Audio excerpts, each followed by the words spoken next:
call, how do you say, conferences?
Pulsechain fixes all this.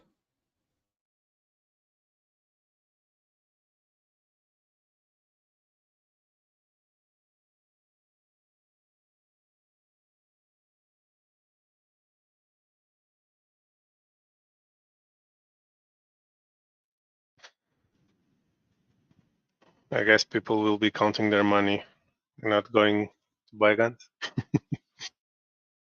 Exactly.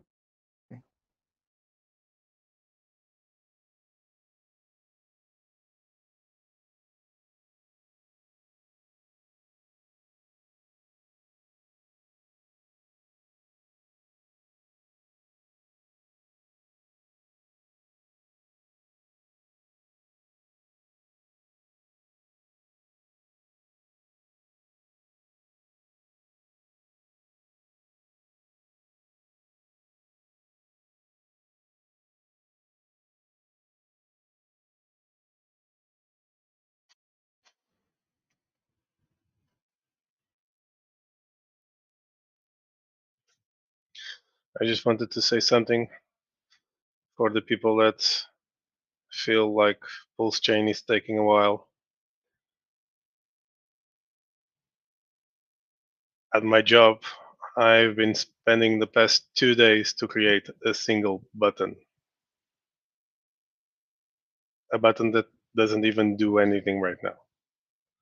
So you guys can get an idea on how hard some things actually are. I'll take one. Are you a button man, Elmire?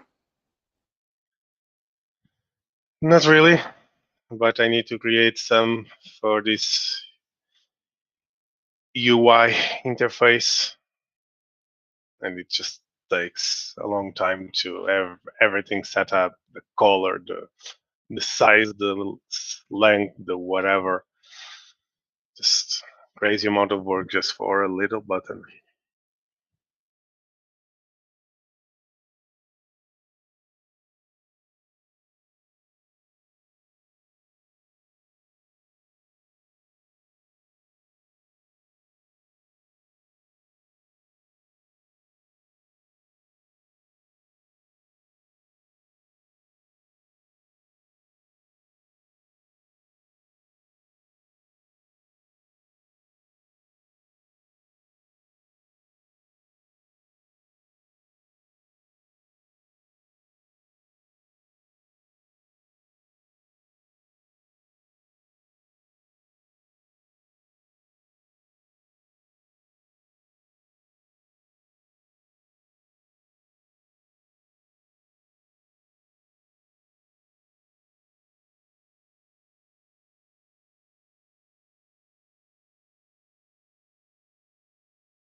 Hey, Papa, did you get your 3 S's today?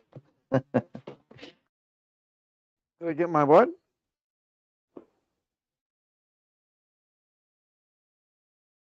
Your 3 S's. Oh yeah. That was a fun stream yesterday. Yeah. A lot of bullshitting happened in that stream, but yeah, it was fun, man.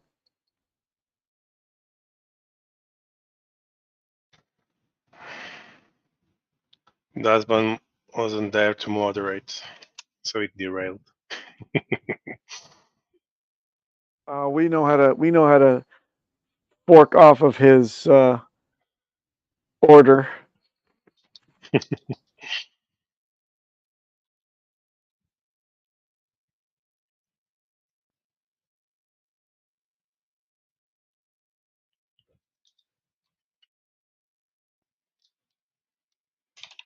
What happened to him? Did he get arrested for driving whilst on his phone? Yeah, I hope so. No, Jerk. he's fine. He's fine. Did you meet him in your country yet, Elmire? And no, I just spoke to him. You spoke to him. You should welcome him with a fruit basket, saying, "Welcome to Portugal. I am Elmire, your welcoming agent." Well, I'm not sure he wanted that to get out yet. So. Everyone knows he's been broadcasting it. Oh, really? Okay. But yeah, you arrived fine, as far as I know.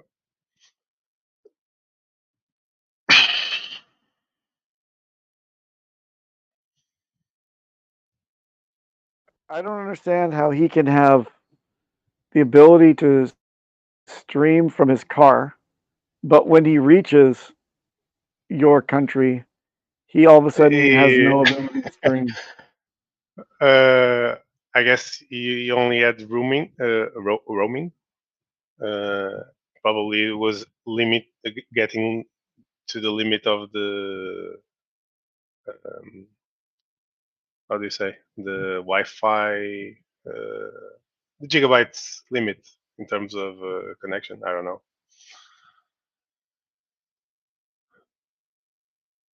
I haven't used roaming in a while, but it can get pretty expensive if you reach the limit of your package. Fuck it, he's a Hexican, man. It's staked. You cannot sell. Pay the bills yet. Ask for a line of credit then.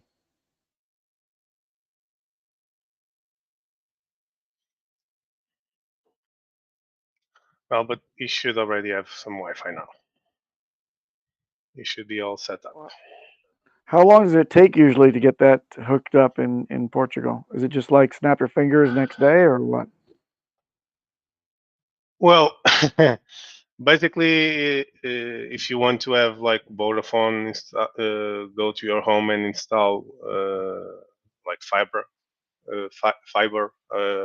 connection. You just call them in advance. You select which package you want, and you like in the next 5 business days, you just schedule a day and a date and hour for the installation. So it's quite easy. But some problems can happen. In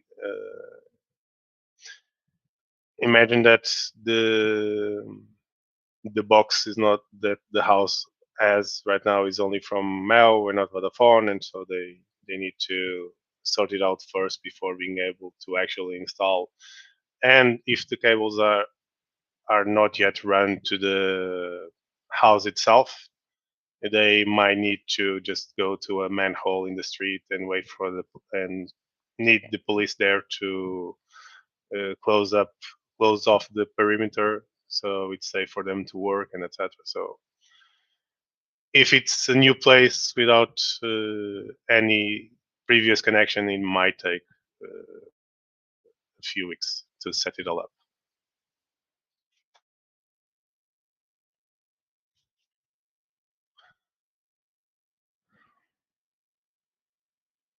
So we could be without Das Bomb for a few weeks. Nice.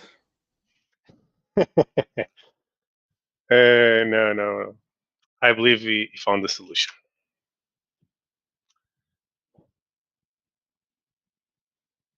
So you have to deal with him the next time, I guess. Just like herpes, he always comes back. I guess so.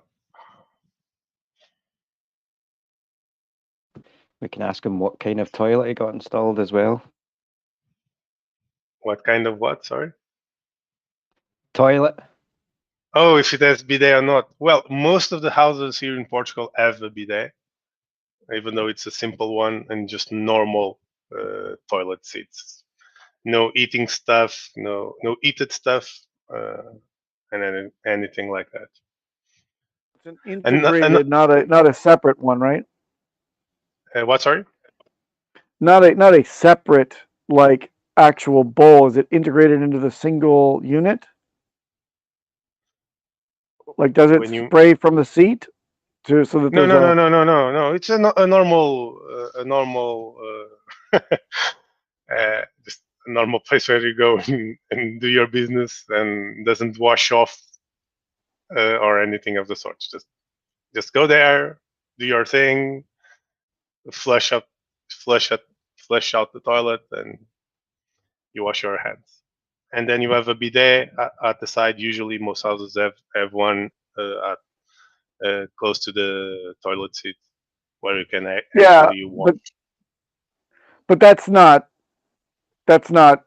fit for purpose for what we're talking about here. We're talking about a surgical strike, not a blanket covered bomb weird thing with like.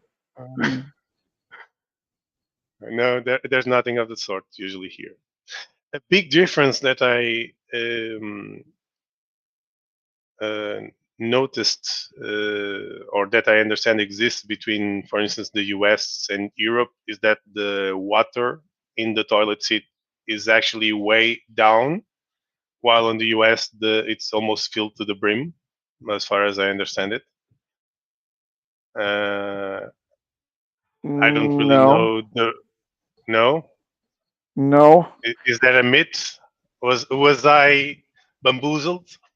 Yes, you were. I mean, there's like an extra wide bowl style that has a wider amount and it's more filled, but that's just, those are not common. The common one is still the catcher's mitt sized water, filled at the bottom, and a lot of empty space on the side. All right. Because I was told the common was the other way around. The bigger ones with almost full of water, and in a way it makes some sense because it probably avoids the splash, if you know what I mean. Bigger would not avoid the splashback. Yeah, plus the tackle would be touching the dirty water. If it's close to the exit hole, let's say. Jesus, what has this fat come to? Well, no, jeez. Enough.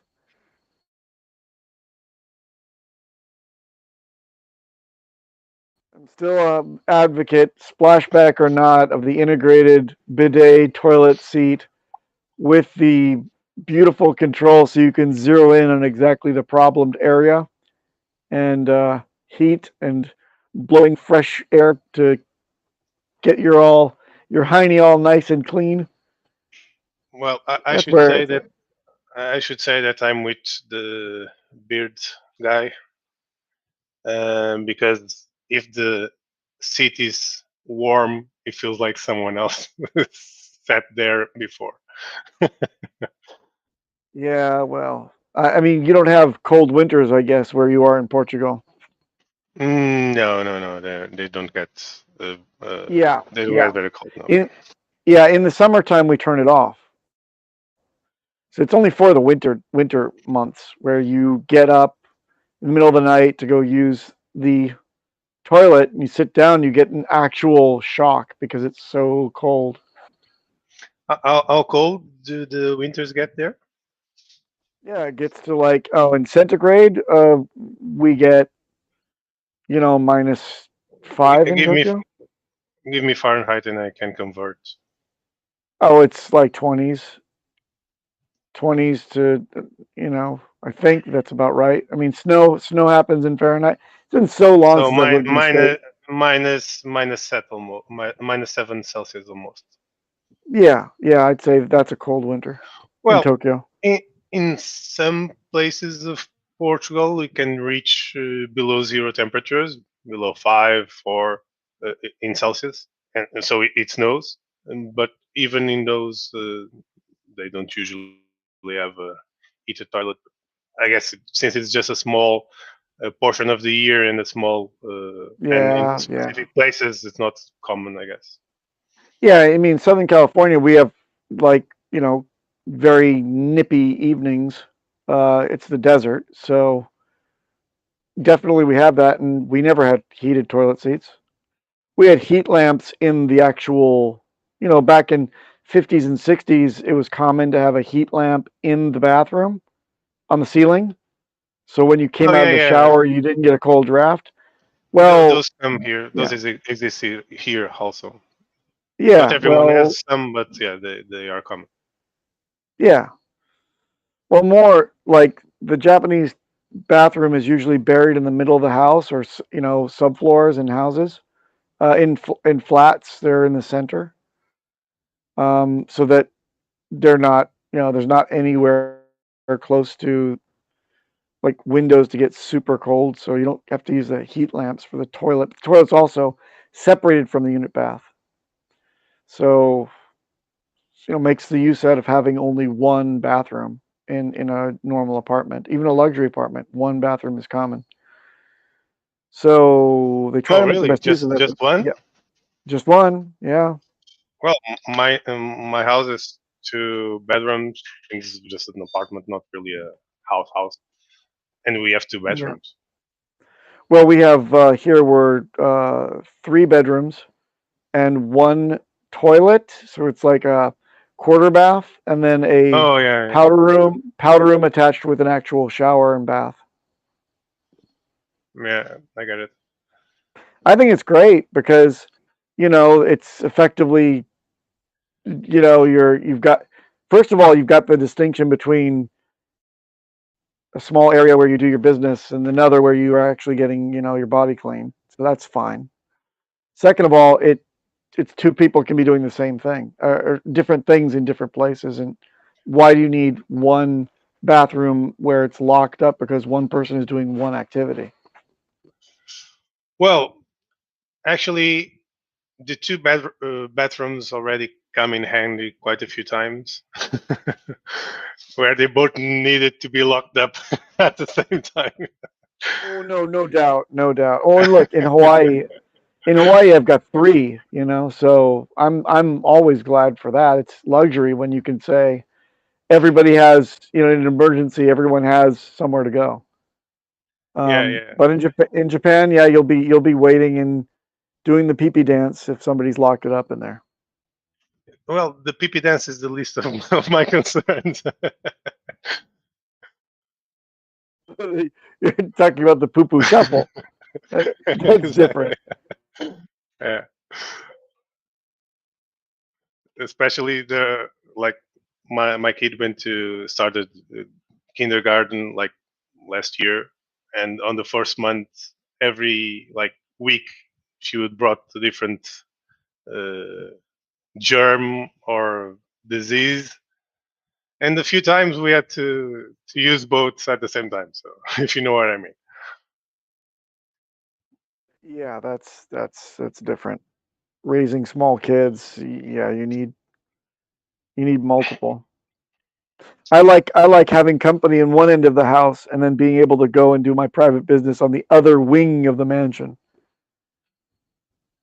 Well, one of the bedrooms is actually in my own bedroom, so like a suite. So you have privacy. Yeah, that's nice. Why did you say something? What, sorry? No, bad joke. I just heard something. It's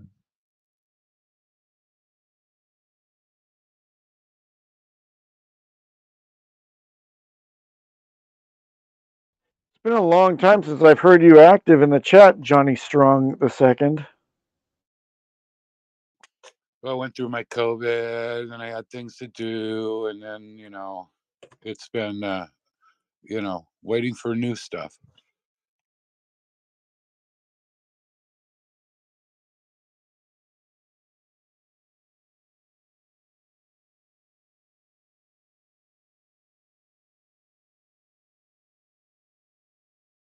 Are you truly a junior, or is it just that you've claimed 2 at the end of your name for some other reason? Just some other reason. Yeah, it was a joke at the time with the people that were there.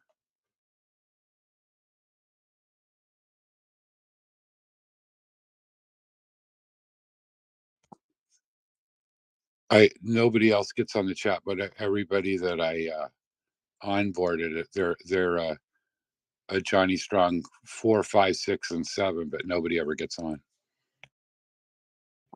They just ask me. So you're like the yellow lion, and you've got your red, blue, and green like cohorts that form Voltron, and you're the only one that shows up. If I had all knew what you were saying.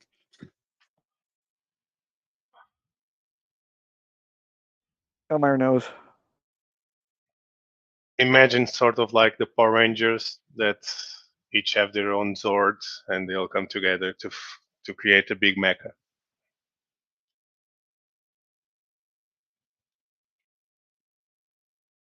It was a system so I could remember who did what when.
So, Papa, I had a question to ask you.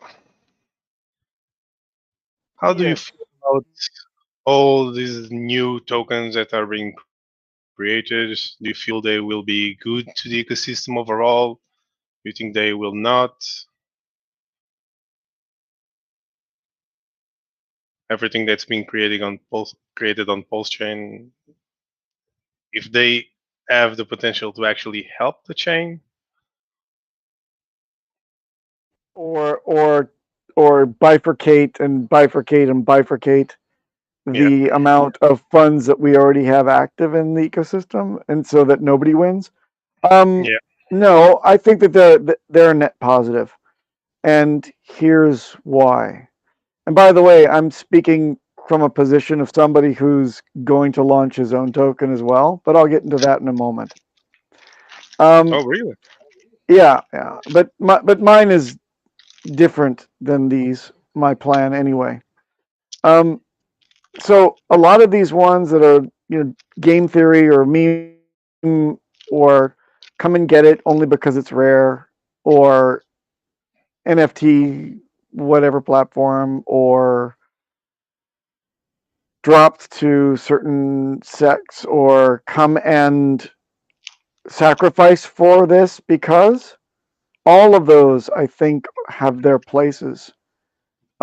Whether or not they'll have subscriptions or get people to enjoy something shiny, it remains to be seen. And keep in mind that our ecosystem has been kind of stagnated for the last year, since it's had something to throw its money at. So they're taking money from outside. There's nowhere to spend it but Hex right now anyway, right? So they do fill a niche. Whether or not they're taking buyers away from Hex remains to be seen. I guess you could say any buyers of anything are detractors of Hex, but it doesn't affect our performance because the APY is maintained if there's fewer stakers anyway. So let them go and get detracted. Net positive because they're getting more eyes on it. There's an entire rounded out ecosystem. There's 8 major new symbols that you can identify as part of the ecosystem that hasn't even been fully launched yet. So yeah, I think it's a net positive. But I like tokens that incentivize being part of an ecosystem, like Hedron, for example, right? Which we're not going to really talk about here in this chat, but things that are given for free to people that already are active in the ecosystem, I think are kind of fun to play around with. And smart people, or people that get off at the first train stop, to be able to put that back into Hex, there's something to be said positive about that. So I like that. So, well, my 2 cents on the topic is, of course, some tokens have utility and they fulfill a purpose, and that purpose should have some sort of value.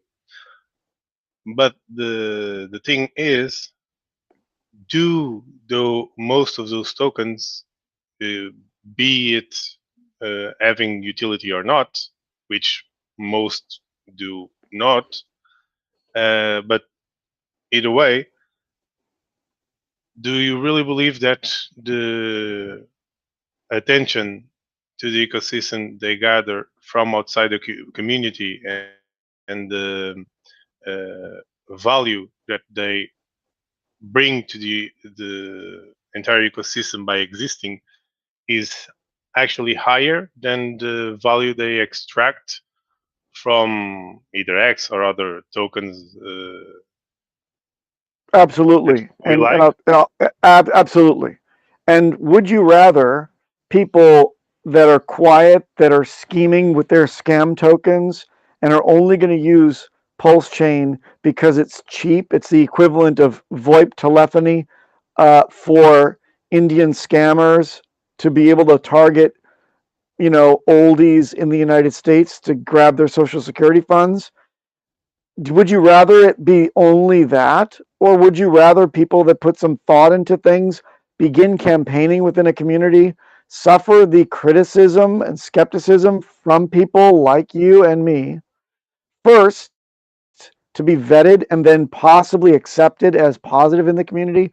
Or would you rather people that are lying in wait to scam and steal funds from active participants in the ecosystem?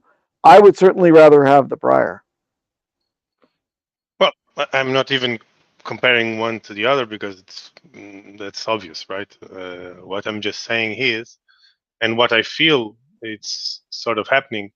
In some cases, of course, it's not all cases. Again, you have Right? utility and you have things that exist just for the sake of existing. Oh, of So, course. Yeah, utility overall. of course, tokens that provide some sort of utility, be it them connected to X or not, that's irrelevant overall. Right. Yep. But if they actually have utility and people use that function they provide, Yep. it should garner a value. So I agree with that. Yeah. The problem One is would when hope. the problem is when I see people building on top and on top and on top and more tokens that don't really add any sort of functionality, only make values circulate in closed loops and dilute Right. the value overall. Yep. And the only people that win are the people that create the token. They receive a bunch of funds and they can extract the value from those funds by just market selling 100%. all the liquidity. 100%. I feel that Right. Or somebody can come in and corner the market and then start to pump it for a different reason from which it was actually originally created. And exactly then it becomes that's simply another pump and dump. Yes, of course. No, yeah, no, I would agree 100% with you that only tokens that actually provide a utility in the perfect system should have any value at all. Right?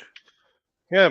But even those tokens that provide with utility, then people create more tokens on top of them, and you start to create basically a chain of tokens that somehow technically or theoretically should provide some value, but they are only making values circulate among them without actually generating more value or functionality overall. Exactly.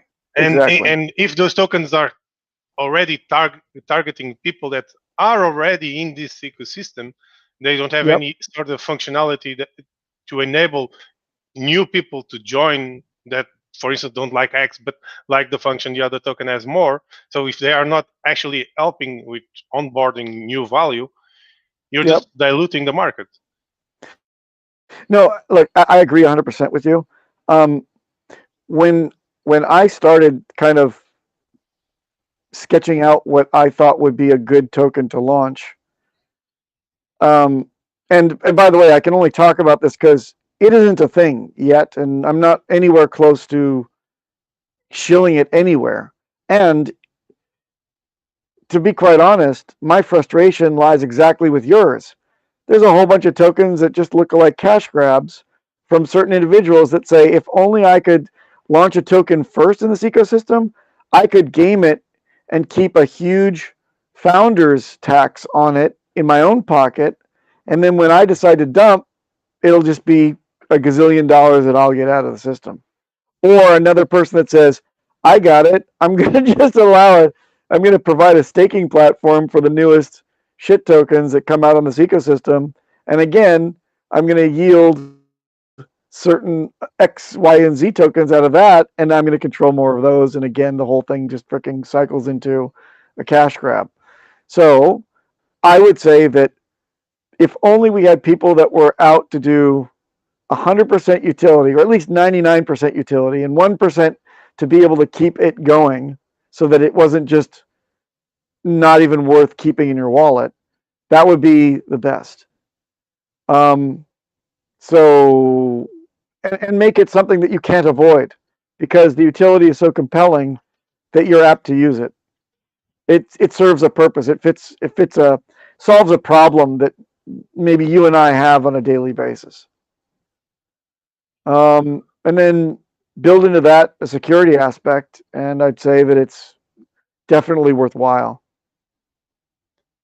So that's what I guess I hope that everybody considers. But yes, a lot of them look like serious cash grabs. But there's room for that too, I guess. I mean, if people are stupid enough to play that game and not listen to Richard Hart, then yeah, shiny new objects within the ecosystem to keep people occupied that go to zero mysteriously because the founders find a way to extract that value out of your pocket. I guess that's a nice detraction and a small I told you so when they learn their lesson. Very sad. Very, very Yeah, sad. and another thing that has been bothering me is like everyone in the X community, all influencers, all YouTubers, whatever, were all like against the furus and that they were talking about 10,000 different coins and pumping one each day and etc. Not even actually understanding what they were saying. And now I start to see ex influencers do exactly the same thing. Oh And yeah. it kind of grinds my gears, you know?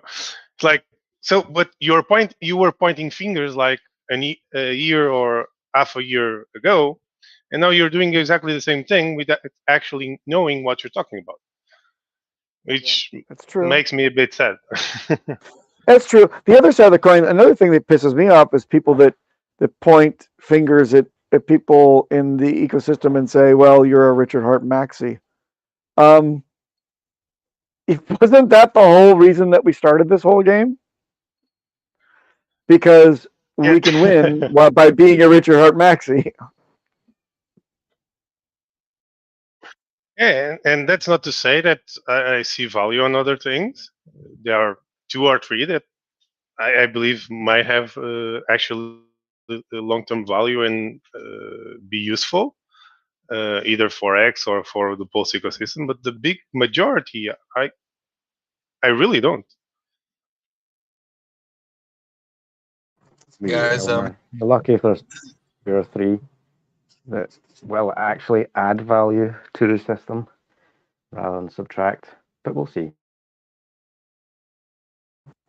I'm loving the conversation this morning, but I really think we need to define a few things, just a couple things. Y'all speak about utility on tokens. I don't know if that can really coincide because that was utility in crypto has only been really defined with NFTs. Now, with the tokens having, functionality, well, then it has solid tokenomics. I don't know if we could say that a token has utility just yet. Bullshit. Gas is a perfect utility. Uh, yeah, I don't necessarily agree with that. And you have tokens that actually give more functionality to X in some ways. Some people like it, some people not do not like it. Uh, it can be good or bad depending on the way you see it for the entire narrative or X narrative. But you can actually add functionality, right? It's just it's just a matter of what you perceive actual functionality is. Right? Well, Isn't solid. yield and like kind is also a great utility, by the way. Yep. Well, solid tokenomics really only gets you paid, but a utility is more defined as benefits to the real world other than money. Not really. Benefit to the real world. It's debatable what the real world is. Like, why do you need currencies at all? Because you need to uh, either store value or change that value for something you need or a service or whatever, right? And you can use all these tokens, be it Bitcoin, Ethereum, whatever, to actually do that, right? You can nowadays. I think that's the bare minimum that every token does. If it's not a scam, it's possible to use it, send value from one side of the world to the other side of the world without third parties, and that's a function in of itself. The SWIFT network has, in terms of value, more than 1% of the entire world GDP. So that in of itself is an actual real world functionality.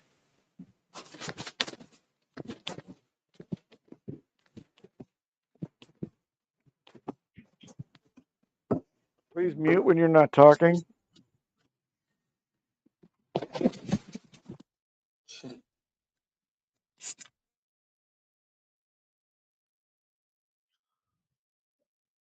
So again, most coins or basically that have that minimum viable functionality, which is send and receive, if they're not a scam, right? So that's an intrinsic value in of itself, an intrinsic functionality or use case. But then if you want to have other things on top of it, that's where the actual tokenomics play come into play, basically, or play a point.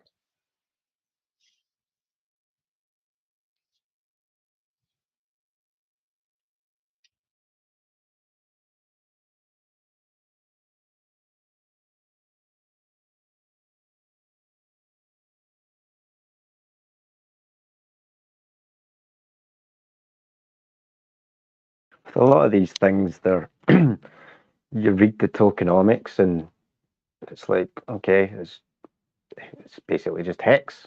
But then with some of them, it's not so much to do with the token, but the product or protocol that's behind it. You know, not so much the token itself. Yeah, but when NFTs were first coming out, we can't say that an NFT has tokenomics like a token that has a good ecosystem. So I'm just trying to differentiate the benefits from a token to NFT. So I tell just me don't what an know. NFT is and the utility of an NFT Well, with an example.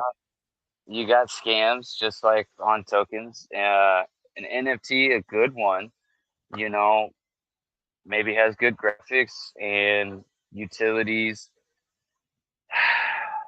You know, there's some good ones out there that give you certain exclusive benefits to, you know, the club. Um, that kind of real world situation. And why do you need a blockchain for that? Say what? Why do you need for that specific use case you gave me, like real world tickets, be able to have a meeting with a personality if you hold it, be able to get some merchandise? Why why those NFTs need to exist on the Ethereum blockchain where they could actually be on a centralized blockchain?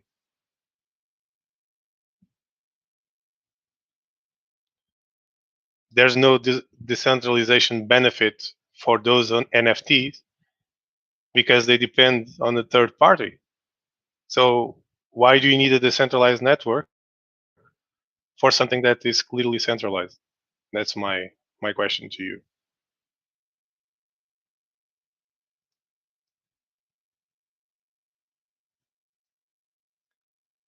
NFTs in general, the technology actually has some use cases Well, in hey, the decentralized blockchain. perfect example, buddy. You know, I just got involved into one, and if I ordered that through a centralized entity, well, then there could be a cease and desist letter and my NFT is garbage. But since it's on a decentralized network, well, nobody can take that down. Okay, it's on a decentralized network, and your NFT is what, a picture, an image? What's the goal of your NFT? It's a picture and image, and the reason why I got it was the price point to get in, and the education that I will be And getting with the NFT. okay, but let's imagine you were educated on how to acquire an NFT and etc. And what does that NFT is used for? It's just an image that you keep. Is that it? That may have value in the future. No. Well, yeah, that's just a plus. But I literally got it just for the education purpose, and it's Okay, eye catching. There's other factors involved here. It's like a uh, uh, multi. go ahead. Sorry,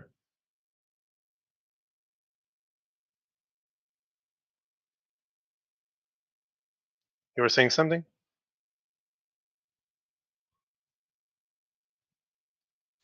It's just like the tokenomics. It's just like a token. You want it to look beautiful, you want it to work right, and you want it to get you paid. With the NFT, there's certain factors, that kind of make it a real So, good NFT.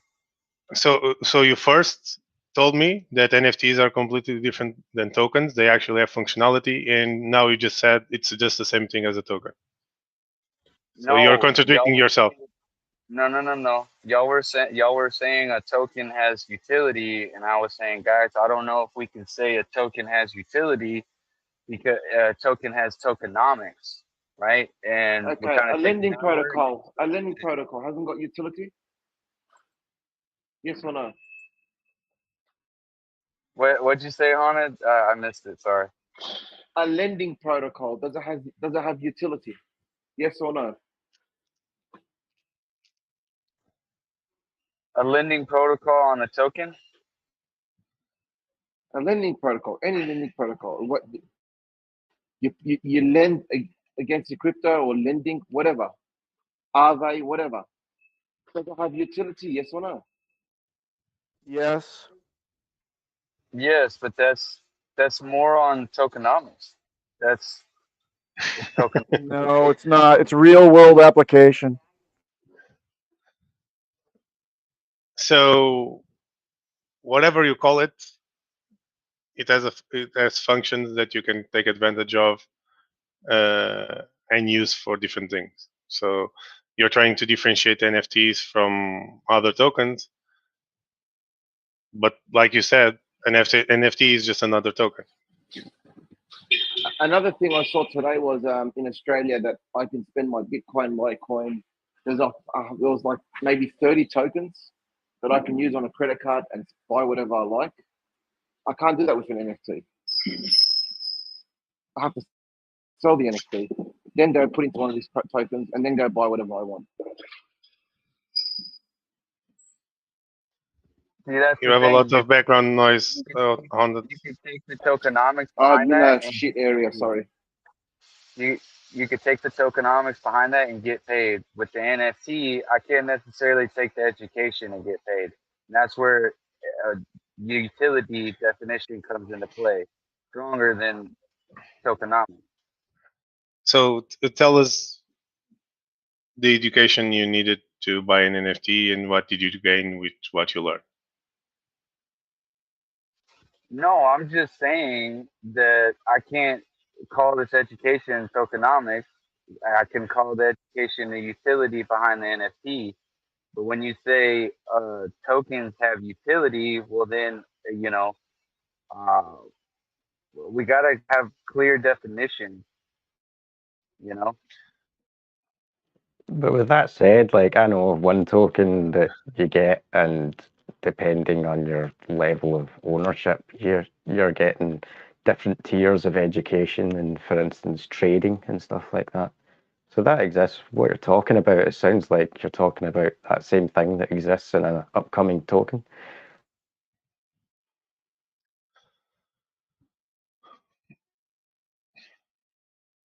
I'm just trying to educate these guys on the word utility.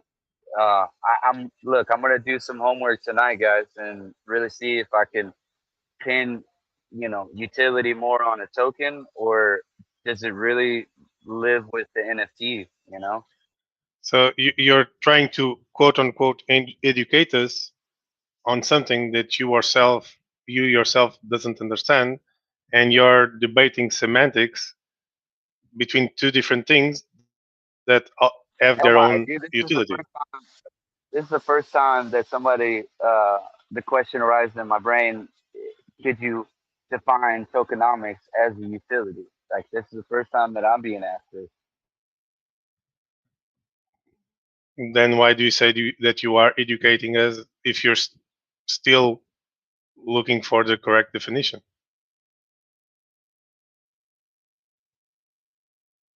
Well, because the word utility didn't come out of crypto till NFTs were invented. I mean, we had tokenomics. Okay. What? So we are debating semantics right now, basically. Tokenomics versus utility. You believe Okay, show me. utility is Okay, somehow show me. related Look, to. DM me. Look. DM me a white paper that defines, or that DM me some white paper or token before NFTs were invented that states utility. Okay. Whether it's stated or not, it's still a utility. Well, read the Bitcoin white paper, which was the first one, and then get back to me. Because Bitcoin was supposed to have the function of enable people to send value across the globe without going through centralized Okay, parties. That's the in the white utility paper, of Bitcoin at the beginning. So in you're the white saying that that utility is not a utility, is a tokenomic. in the white paper of Bitcoin, does it say utility or does it say functionality? It doesn't matter. That's what I'm trying to say to you. It doesn't matter what it says.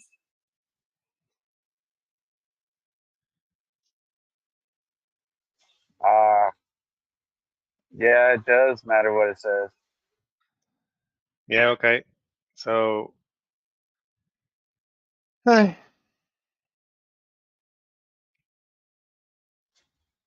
Come on, Elmire.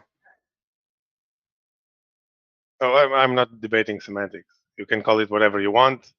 You know the use cases for one, and I assume you know the use cases for another, and you can make your own conclusion. I'm not going to debate semantics of two words that are basically almost synonyms. So,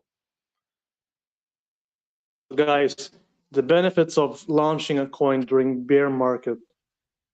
I don't see the benefits. Can somebody explain that to me? Because in my mind, that bear market, is where a lot of people lost their money, and I think the people were just trying to get a quick buck and then sell.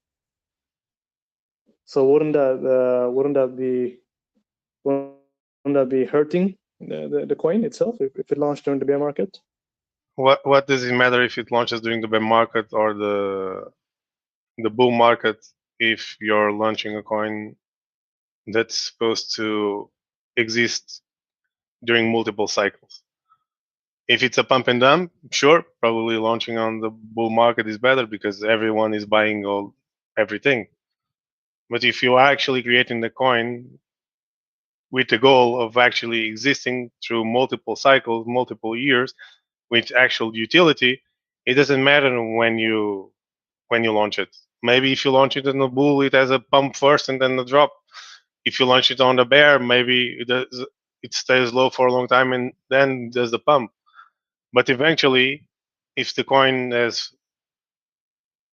a utility, if it's a long-term thing, it doesn't matter whenever you launch it, unless you want to sell it after a big pump on the bull market right away.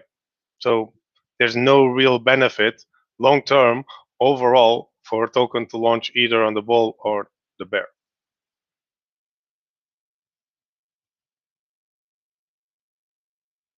And especially if a token is launched at zero, well, it can only go up,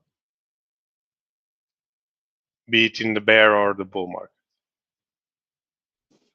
I see. Okay, thank you for that. And also those who sacrificed, let's say the first day, how far ahead are they compared to the one who gets in the first day of buying? How far ahead are they? Well, they have their own tokens now, and the new people that come in either buy them from the liquidity pools or buy them from the people that already have.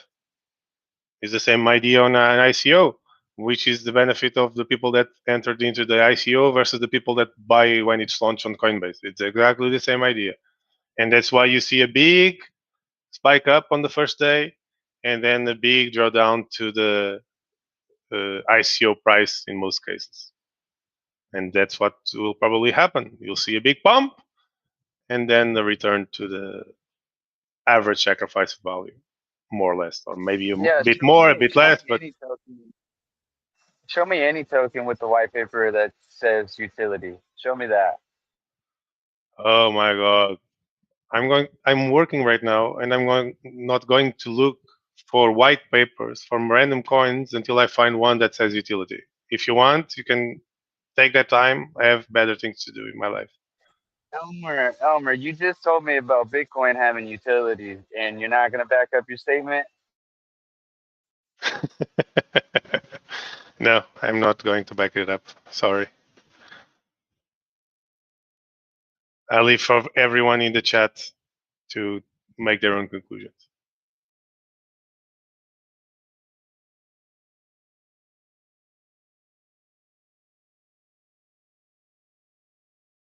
Dude, you got to do more research, buddy.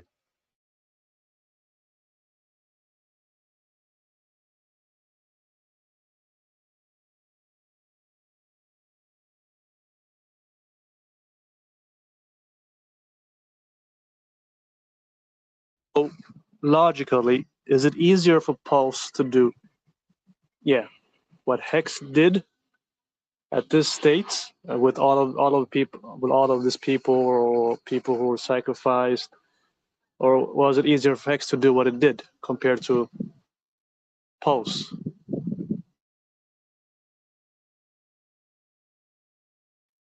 So are you asking if basically X can do another 10,000X, or I'm it's saying more likely that is Pulse does it?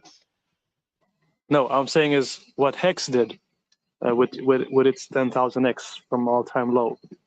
Was it easier for Hex to do that compared to what Pulsechain can do? Define easy or easier. It took almost 2 years to do it with a small liquidity pool with people that believed in the project. So So that's the thing. Small liquidity pool. I mean, Pulse already has, if I'm not mistaken, a very large liquidity pool and a very it high market has, cap. well, it hasn't even launched. So how do you know the liquidity pool? How do you know the liquidity pool of a token that hasn't launched yet? Can you buy it somewhere? No. Can you sell it somewhere? No. Does anyone has it on their wallet? No. So how are you saying it has a big liquidity pool? Or that it will for sure have a big liquidity pool? You cannot say it.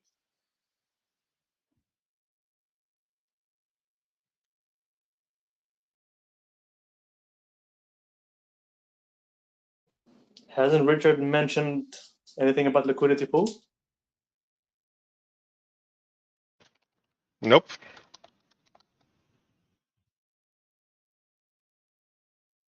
Is he the one that sets the liquidity pool at the initial stage?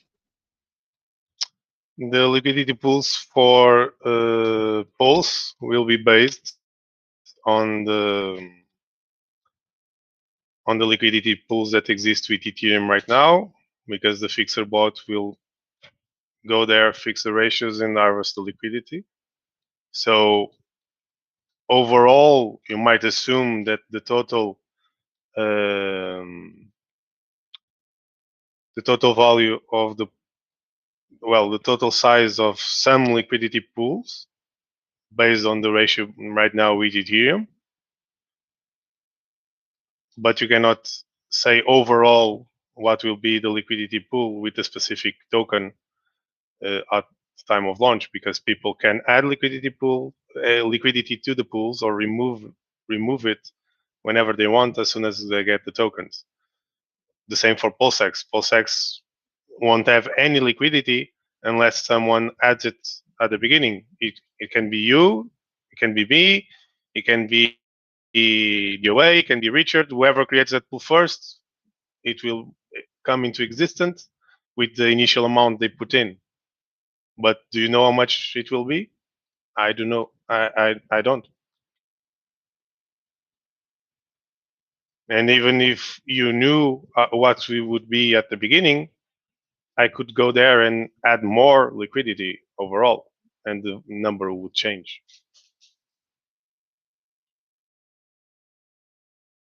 So I guess the better game plan will be to have low liquidity for Pulsechain in order to pump quicker.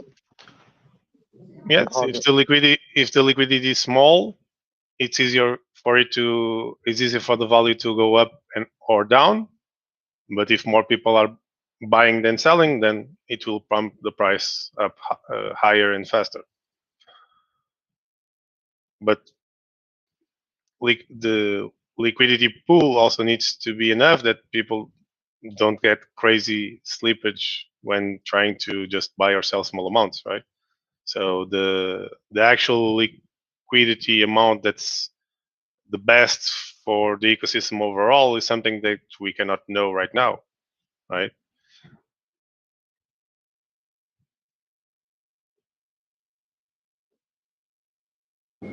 On that note, Amaya, like Dexter's has utility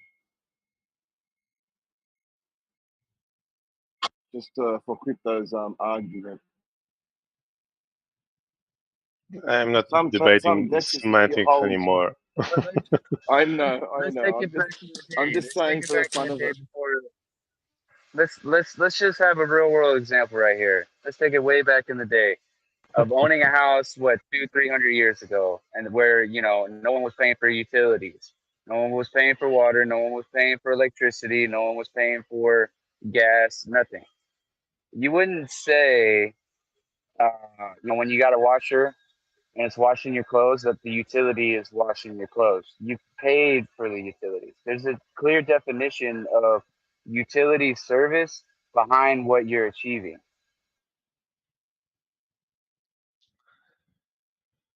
So gas fees is in the utility.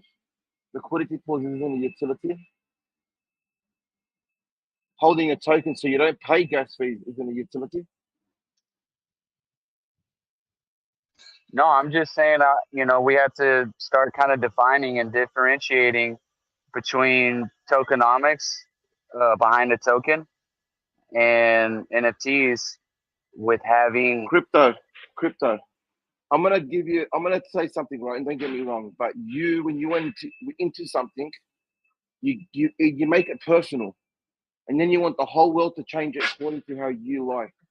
I'm not trying to be rude here, but I've heard what you've said before in other things, right?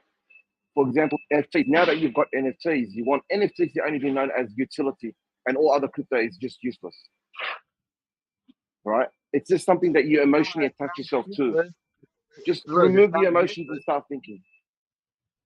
Look, it's not useless. I don't know why I'm being misconstrued here. I'm just trying to have the conversation go in a positive direction, and uh, you just can't really put a utility towards a token. You just can't. It's the tokenomics. The tokenomics define everything that y'all are talking about, and there's no need to change that to a utility per se. Like, it's just okay. There's clear Crypto. No tokenomics. I could turn around and There's say, for example, I could turn around.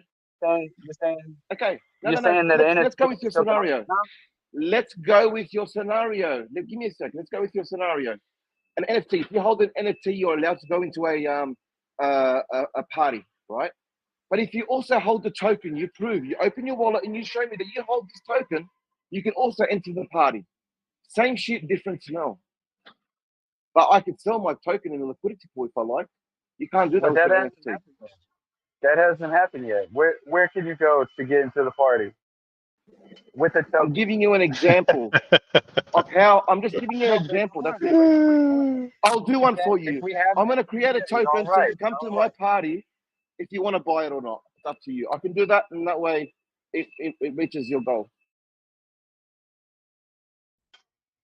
All right, yeah. I mean, once that happens, then I guess we can say a token has utility. This conversation, this debate can be summarized in one sentence and does not warrant a half hour of chatter. You could say that the utility of your NFT is to have a retarded debate.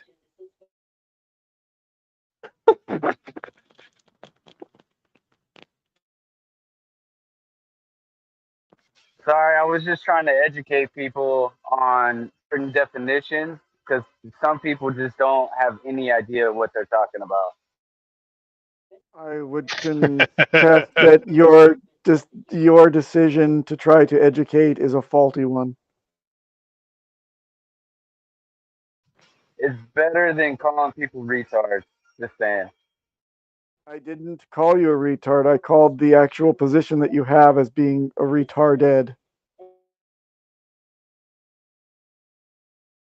Well, How is you came that? into here saying that you want to educate us as if you are superior in some way, and to me, that's the you are the one that is being. I'm superior. How did you get that? How did you get that from my what I just said? I'm superior. I'm just trying to educate people, to educate us. Okay, are you trying to educate us Yeah, because we are like dumb? let's see here. Have you looked at an NFT project? Do you have NFTs? Have you traded them? Yep, I have an NFT and the best kind that I didn't pay for. Okay. Okay, And it's NFTs. even making me money, so it's very useful. It has I don't know. a lot of utility because it's making I me don't hear. money. Okay, I don't hear Bitcoin having a utility. Ethereum, no utility. I don't hear people saying that. I only hear you two knuckleheads saying that. Now, I don't take kindly to being called a knucklehead. Even if the head does look a bit like a knuckle. True.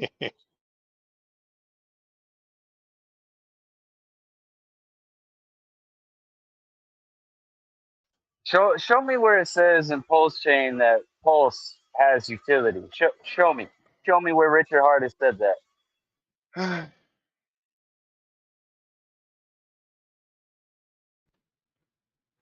Toilets Crypt, have utility. What kind of yeah, toilet have you got, Crypto? You missed that crypto. conversation. Crypto. Every time you come here, you try to start something. What's up, dude?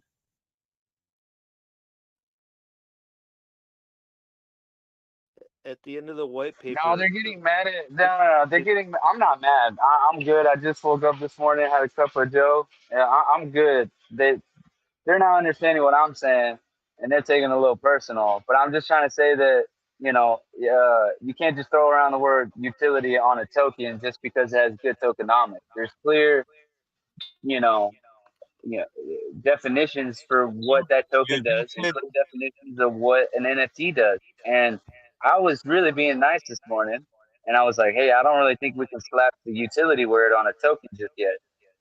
I just joined the chat like 5 minutes ago, and you're jumping on people, telling them that you are trying to educate them. Dude, stop. I think H-Man was going to quote a white paper there. yeah, at the end of all white papers, it says, "Thus, it has utility." Right? They could add that to white papers at the end of it. But does Hex has utility? Correct? Undeniably. Hex has Okay. solid tokenomics. Hex has solid tokenomics. Crypto, have you There's no Google bullshit. searched utility? Like Have you Google utility searched the is word like, utility? hey, since I'm a holder of Hex, hey, I could go to this massage parlor and get a free massage. That's a utility. When a token gives me paid in another token, and I can go over here and get this token, or stake it over here and get that token, Yeah, that's but you could just buy things with tokenomics. Hex. You could buy things with Hex. That's what you got to understand. You could buy things with Hex. There are people who are offering that service. Yep, I'm one of them. There you go. DJ has given utility for Hex. Thank you.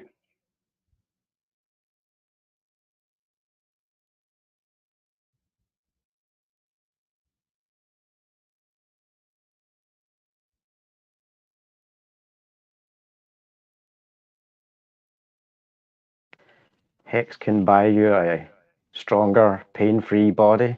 There you go. No, because you're using the token to buy the utility, not the utility itself. What? Someone say the utility again in Hex. I missed it. I was kind of in and out.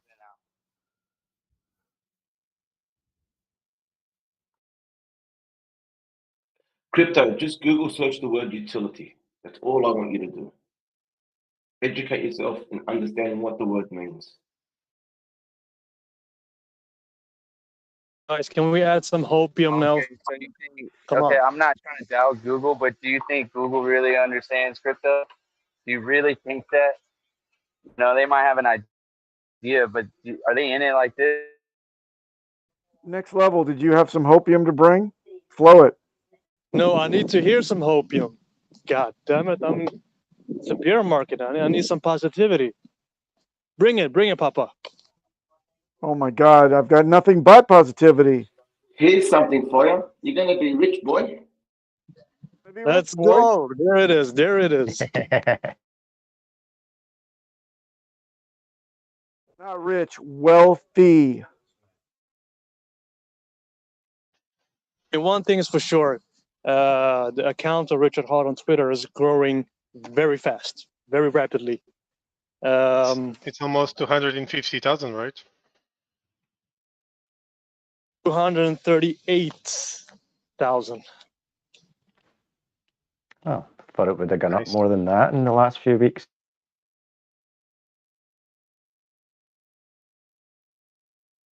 Well, I only started Twitter like last week, so I'm still a newbie there.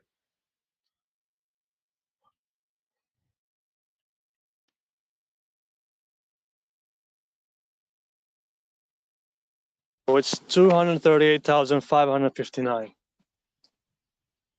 That's pretty much. Well, is YouTube following also went up a bit, if I'm not mistaken. Let me take a look. He's not going to launch Pulsechain until he gets to 500k followers on Twitter, guys. So you better put the name out there. Yeah, watching, YouTube has 140,000 right now. And I was go ahead. looking at the price yesterday on Uniswap. If we want to go back to all-time high again, we need around $34 million of worth of buying right now. Can you repeat that? Sorry. I was watching the price on Uniswap version 3. As of yesterday, in order for us to come back to all-time high again, we need around $34 million worth of buy. You said 40? 34. Oh, 34. 4. Thanks. Let me just check my bank account. I mean, that's not much. And you beat me I mean, the to it. community should be able to do that.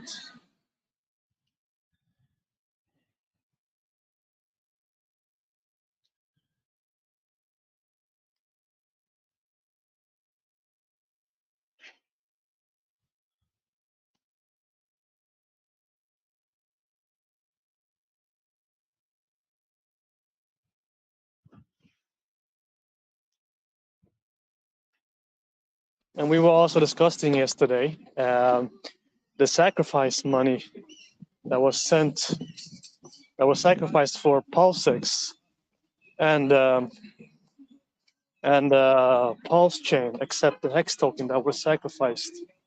Did Richard swap that to stables, to USD? It No, was made. never Hex.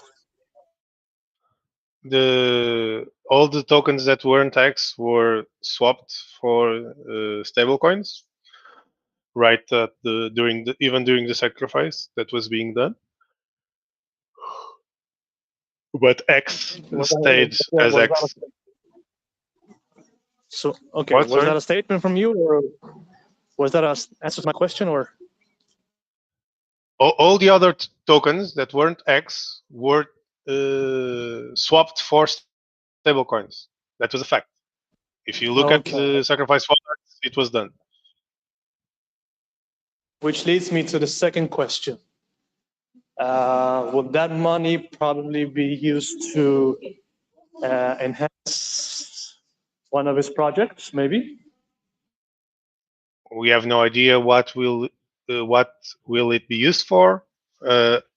Again, as it was presented on the sacrifice page, no. I'm not expecting any profits on the work of others, quote unquote, but. Yes, but that money can be used for multiple things. You can use to pump something. It can be used to add liquidity to liquidity pools. It can be used to pay the developers. It can be used for multiple things, and you don't know which or if any of them will take advantage of that value. So we can speculate, but I cannot tell you it will be used for this or it will be used for that or whatever. It's around $2 billion, if I'm not mistaken.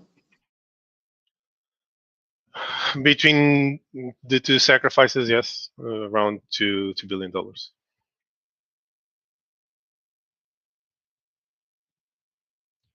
what's the utility?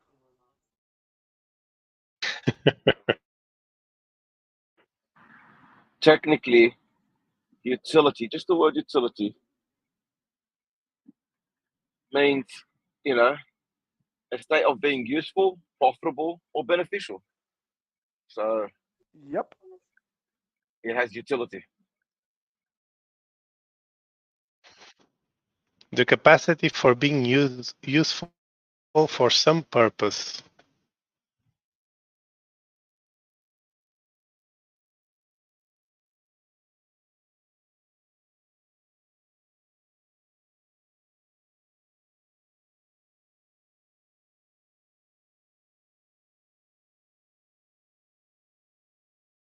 I just want one of those fancy toilets. I feel like a caveman here in Scotland to listen to you guys talk about it. Once you get one, you'll never smear again.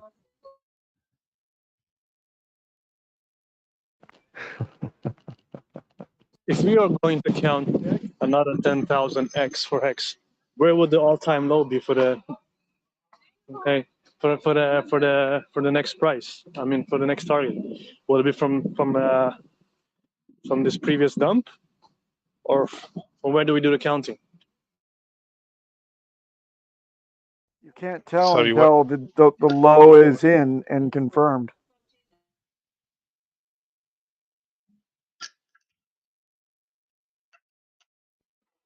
Technically, until there's a new low. Just saying.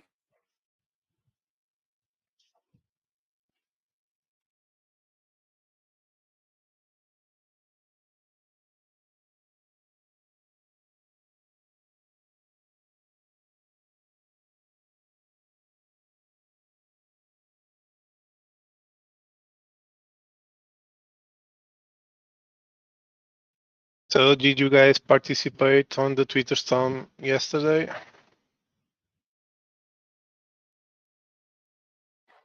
Unfortunately, not. No, Haunted. We're a bad boy. I know out of all people, me, I should have been there. I apologize.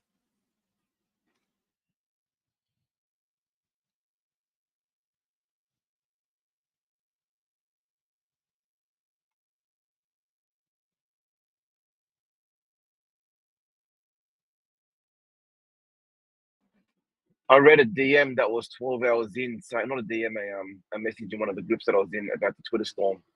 Like 12 hours in, I'm like, fuck. Shit. We were talking before about the followers that Richard has and etc. And although on YouTube he only has 140,000 subscribers, actually most of his videos have more than 50% of the views based on the number of subscribers. So more than 50% of his subscribers actually see the videos, and then you have YouTubers with upwards of millions of subscribers, but the views are like 10% or 20%. So I feel that's also a very important metric. Yeah, I've seen stuff like that. Like they have millions of followers or hundreds and thousands and only have like 1,000 views. Yeah.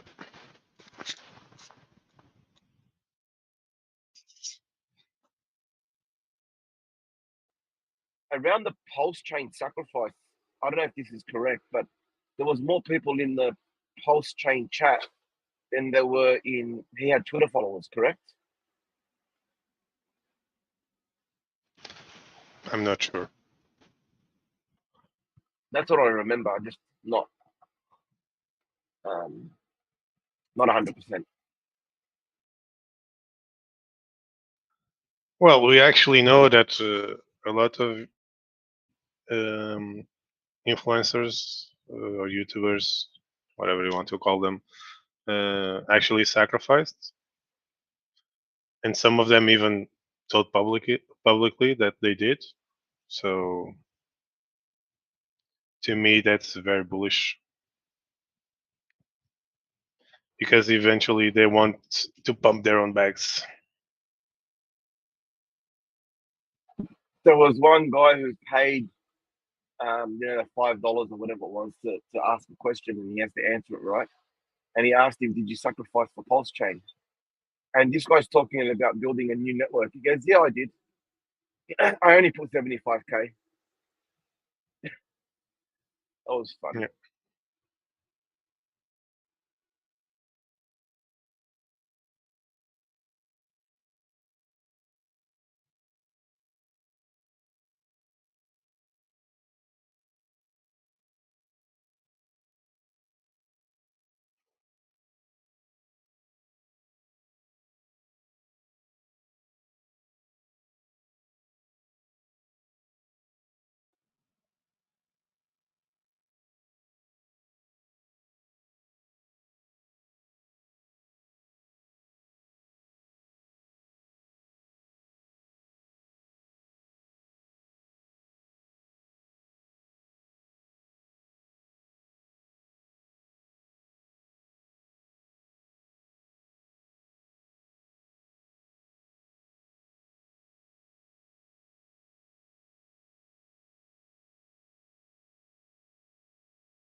Elmire, do you think Pulse will do better than Hex?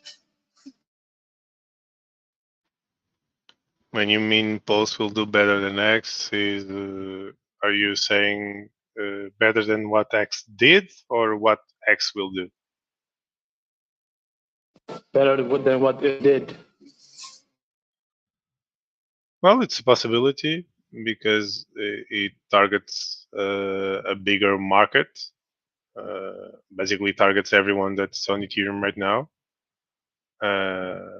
Just by giving them free tokens, the likelihood of them using the chain is very high.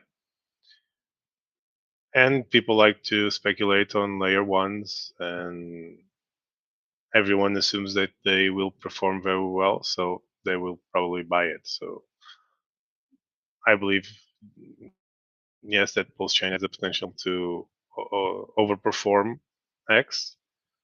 Um, but I'll also argue that there are those that, if Pulse actually performs very, very, very well, they will want to put their value into X, and I'm one of them.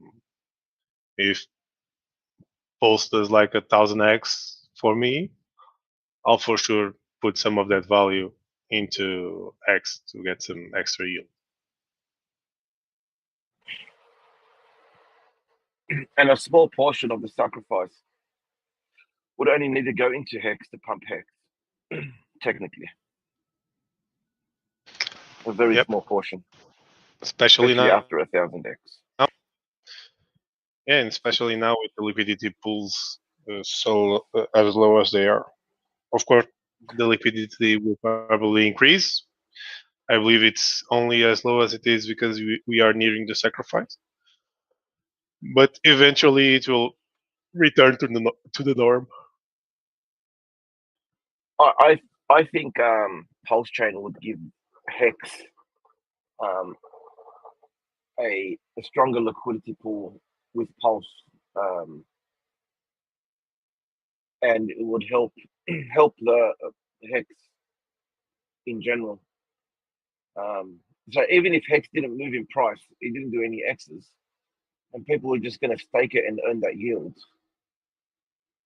With enough people staking it, then you'll see X's, even if it has thick liquidity. Um, that's how I see it. Like Hex having thick liquidity in the long term, in the long run, is beneficial. And Pulsechain, with the with all the stuff that we're getting on Pulsechain, pairing it with Hex, giving it good liquidity, I could see that.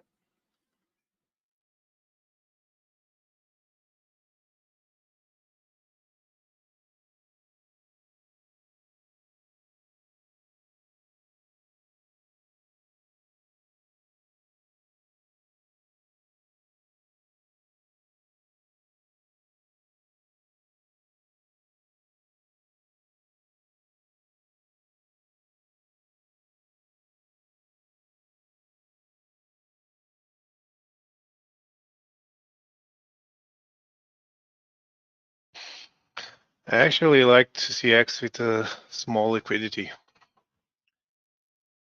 It disincentivizes big whales or big wallets to sell a bunch all at the same time.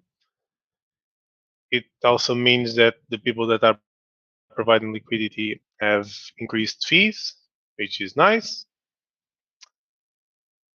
and it means that the price can pump faster, even though it can also go down faster. But it also can happen with Hex with a lot of liquidity in different type of tokens, arbitrage, and that arbitrage will cause a lot of volume. And with a lot of volume, you have the liquidity providers will get fees. Yeah, Happens both ways. if we are talking about only volume, yes.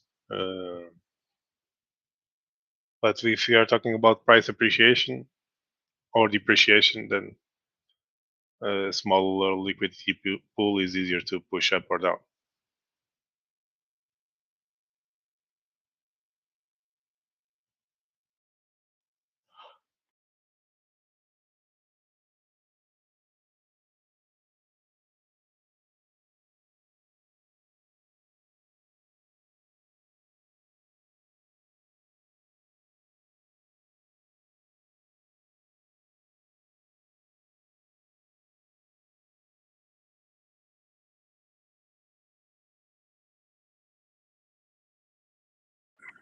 Regardless, you've got a good chance of being rich, boy.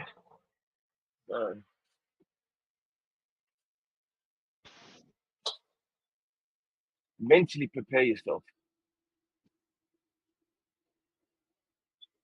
If you sacrificed for Pulse and PulseX, you're going to have to try very hard not to be rich.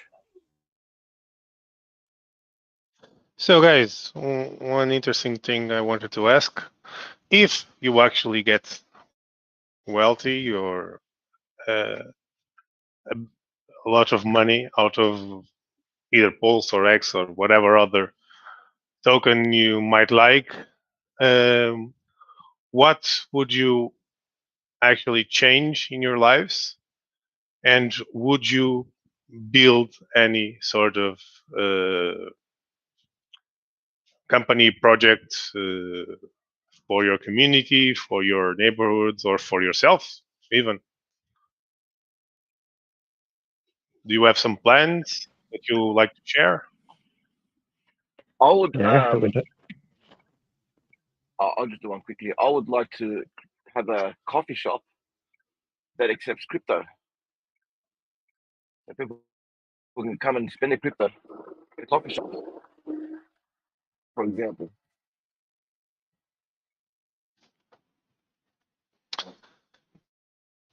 Doesn't Starbucks accepted BTC at the point in time? I don't know. I'm in Australia, so I don't know. But it'll be something in Australia. Mm-hmm.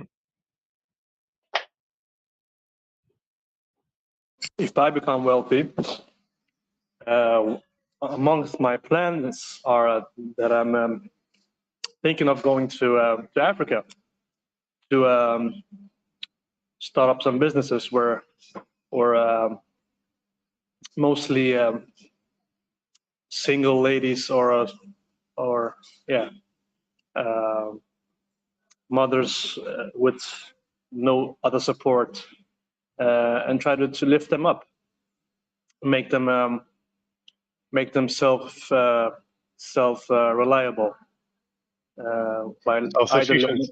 self-efficient, by either helping them to start a trade, or just employing them, where I purposely target them as my employees. Well, that's a tough goal, but a really noble one, I would say.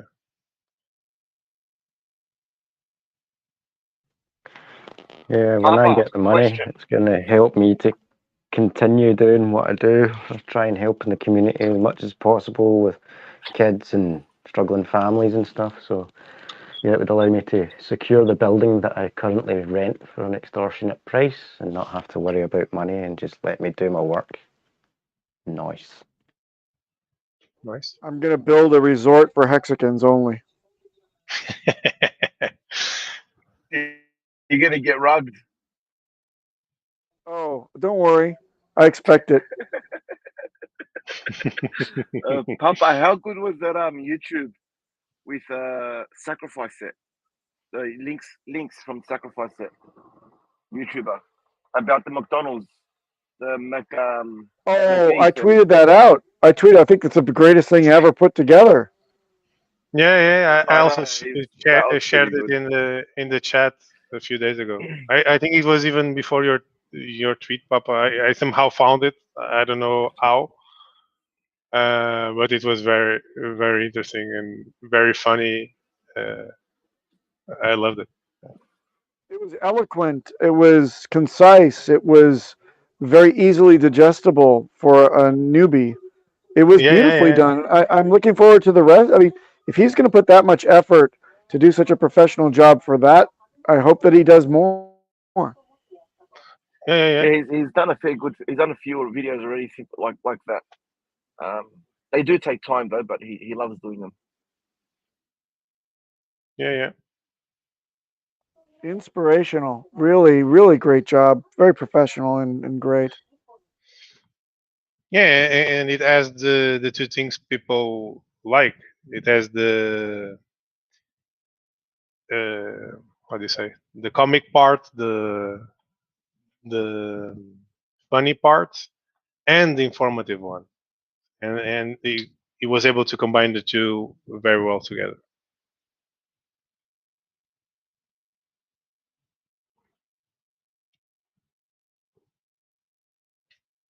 He also has an excellent speaking voice, very clear, easy to understand. True, true.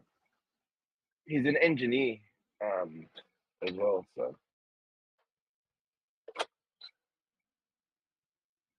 And I would An, also, I an would also engineer is a leave very Sweden. broad term.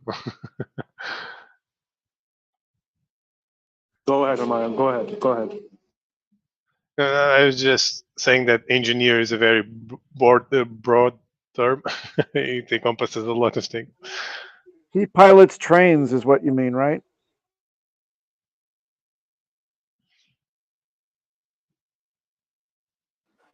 I don't know exactly what he does, which one, what type. I haven't asked him. I should have asked him.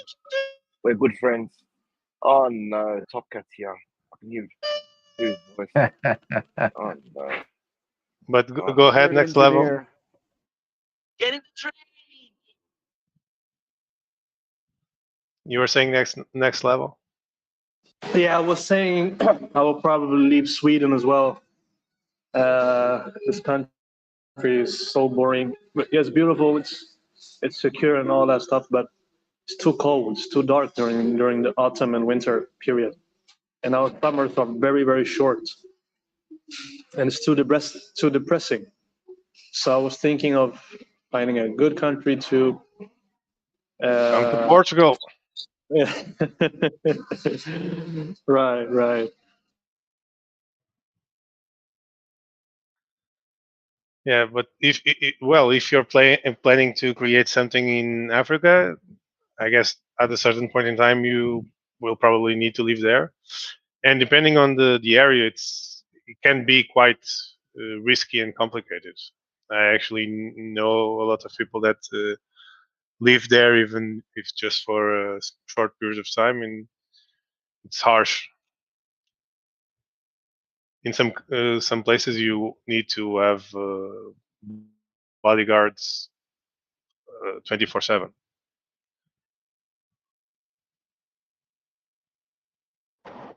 Hey, Elmire, I'll show this guy an image of Portugal in 30 seconds. 30 seconds, and you will see no difference with Africa. So if you love Africa, you can come to Portugal. You will have secure Africa. 30 seconds.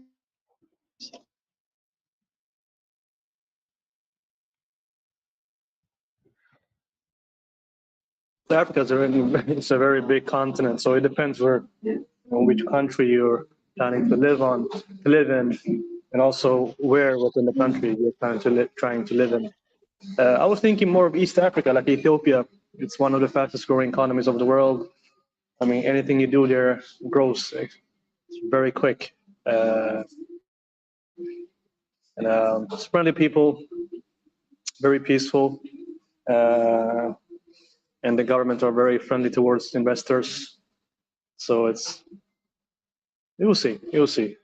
I'm just trying to get this thing straight first, trying to become wealthy.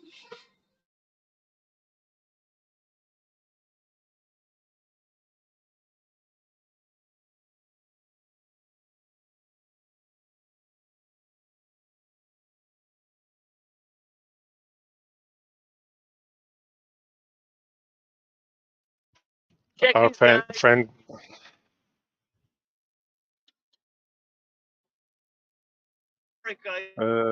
the image just froze.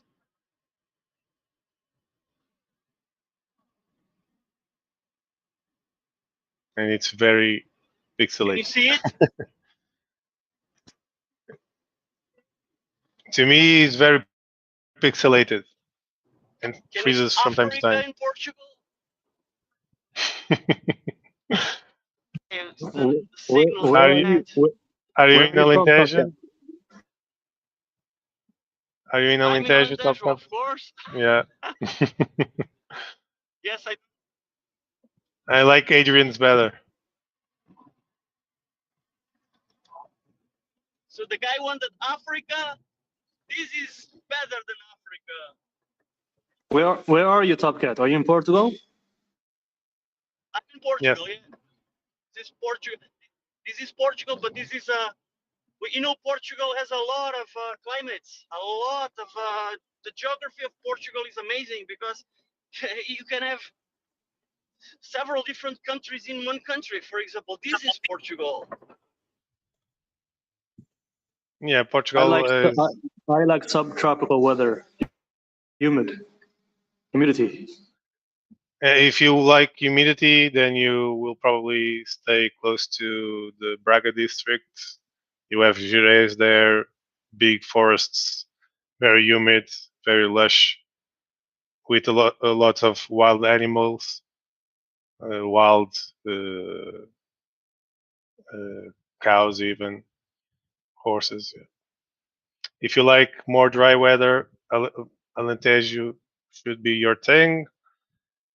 If you like beach, usually there's a lot all over the continent because a big portion of our country has is by the ocean side. So yeah, you have a bit of everything. If you like snow, you have also places where it snows often in the winter. Yeah. My favorite part of Portugal is the big island of Hawaii. It's the big island of Hawaii is my favorite part of Portugal.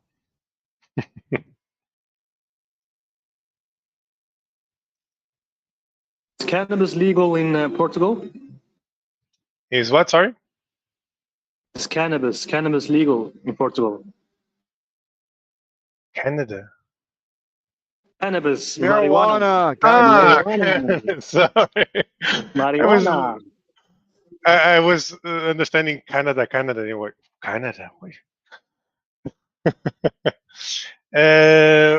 Well, if it's for personal use, yeah. If you're a dealer, no. But what's the utility? Yeah, crypto is in the chat, still rambling on about Just utility. like Spain, then. So it's like Spain, then, in terms of marijuana laws. Yeah, it's not really legal, but it's not penalized unless you have more than a certain amount, basically. It was decriminalized in 2001.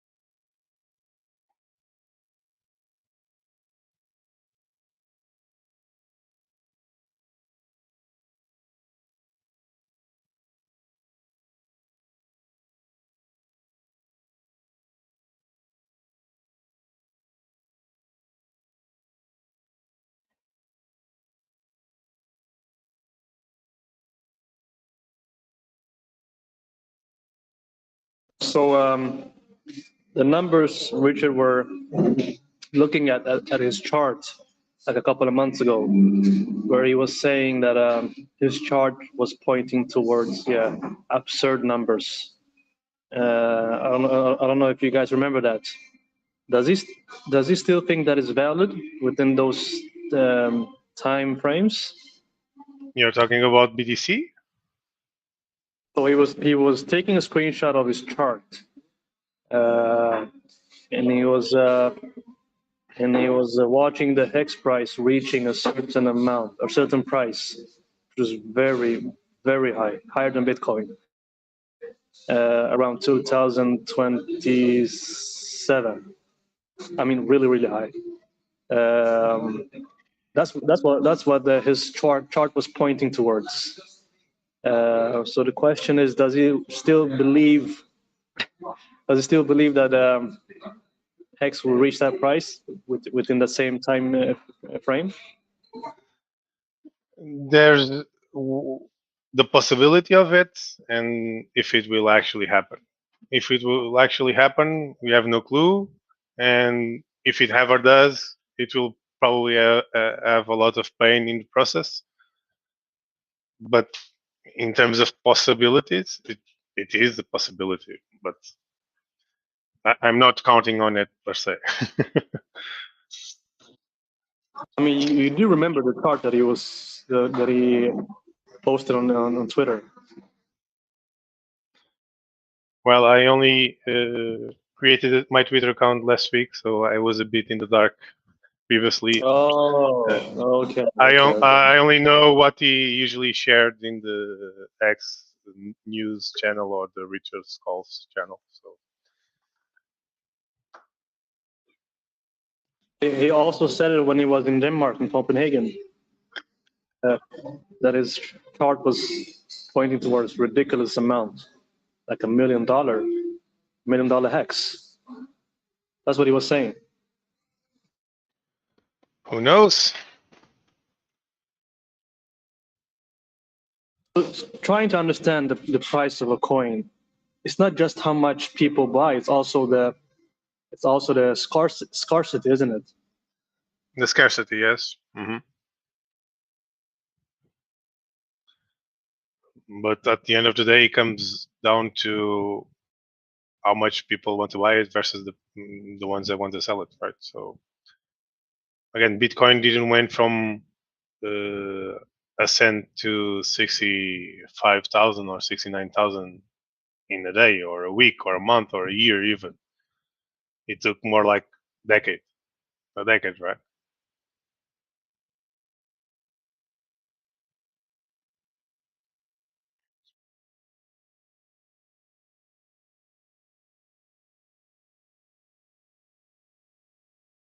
In scarcity, we mean available hex in the market. Yes. If all the supply is either locked up or in the possession of someone that is not willing to sell it, then yes. Does it pump that way? I mean, what is it that make the price go up if no one sells it? But nobody. The only way the price goes up is by people buying. Simple as that. There's no other way.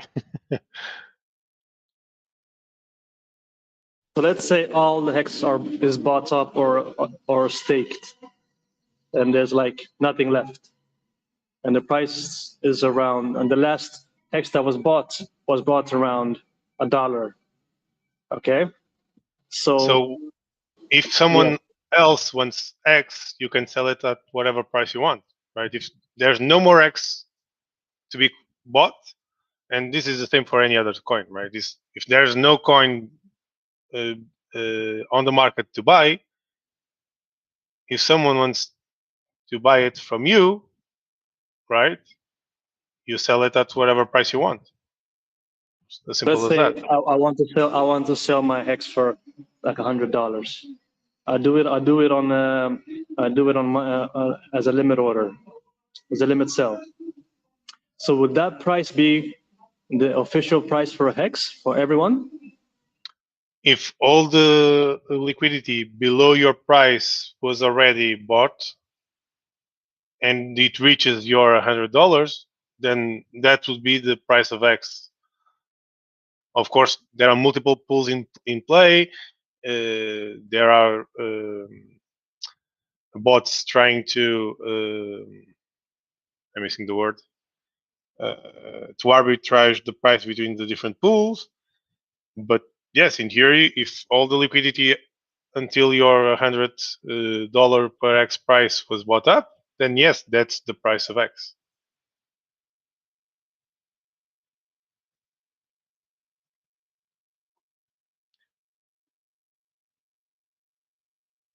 Crazy. That's really crazy. And you don't really even need a limit order. If you buy it, if you sell it to someone you know for $100, that's the price that you sold it for. So that their entry price will be the price you sell it at, right? So just to make sure that I've understood you correctly, all the hex are bought up or staked. I decide to sell my a little bit of hex. So I'll sell a little bit of hex that I have. So the final hex that was bought was around $1. And there's nothing left on the market. And I decide to sell a little bit. I put the price on $100. I'm saying I want to sell my hex for $100. A person comes and buys it. Now that price will be for everyone afterwards. So now hex is $100 per coin. Correct or wrong? Correct.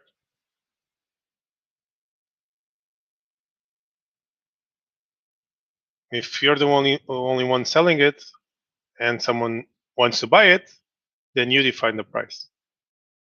Whatever price you set it at is the price that people will be able to buy it for if they want to buy it. So that will make the X price be the $100 you put it at.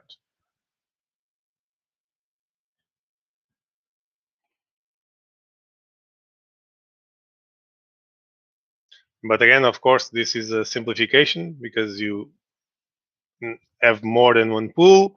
X is paired with more than one token, and so there will exist arbitrage between the different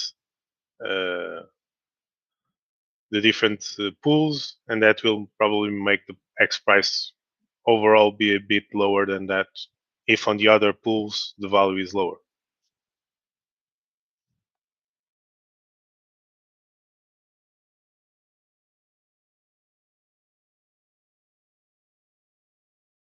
So it could be that if I sell it $100 on a matcha XYZ, that the price will be different compared to hex on an exchange. Yes, because they have different pools and the price can be different on different liquidity pools. But what happens is there exists arbitrage bots that tend to make sure that the prices do not differ a lot, right? Because imagine that you have two pools. In one of them, the price of X is $100, and on the other pool, the price of X is $50. Well, if I know that's the case, I'm going to buy the X on the pool that is $50 and sell it on the one that is $100. And basically, I can double my money for each X I sell. Of course, you're not really doubling because while you buy on the $50 pool, you're pushing the price up at the same time. And then when you sell it in the $100 pool, you're pushing it down.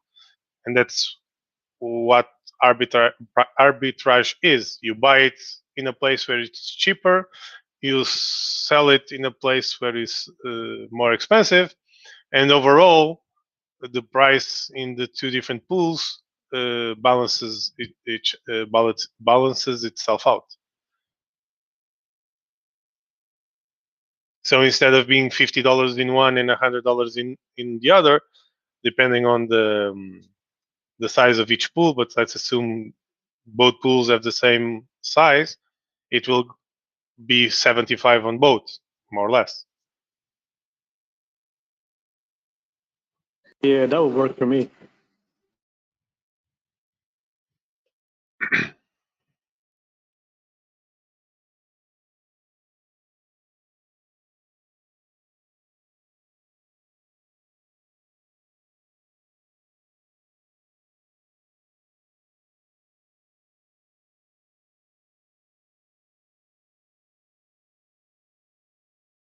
So hello, guys.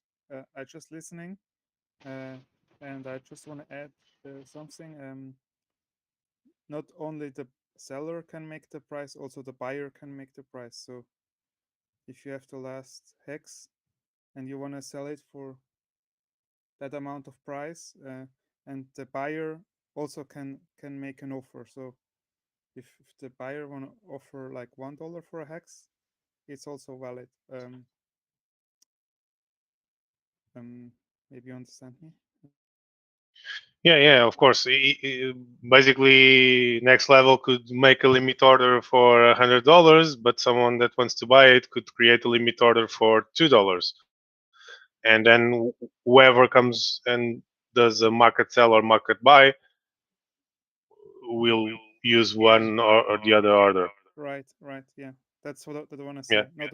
Not only one side can make the price. It's a mix between the one who wants to in the order books. It's between the prices between that spread, right? Yeah, that's what I want to say. yeah. You're correct. You're correct.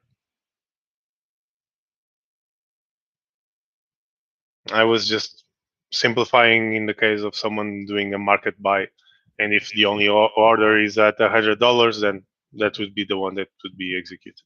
Yeah, you're right. I don't want to correct you. Just Yeah, but I understand. It was a good point to bring it up.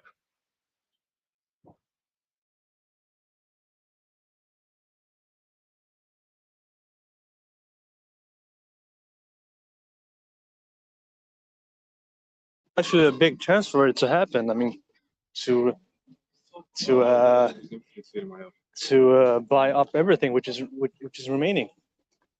I mean, there's not a lot of liquidity left on the on the on Hex.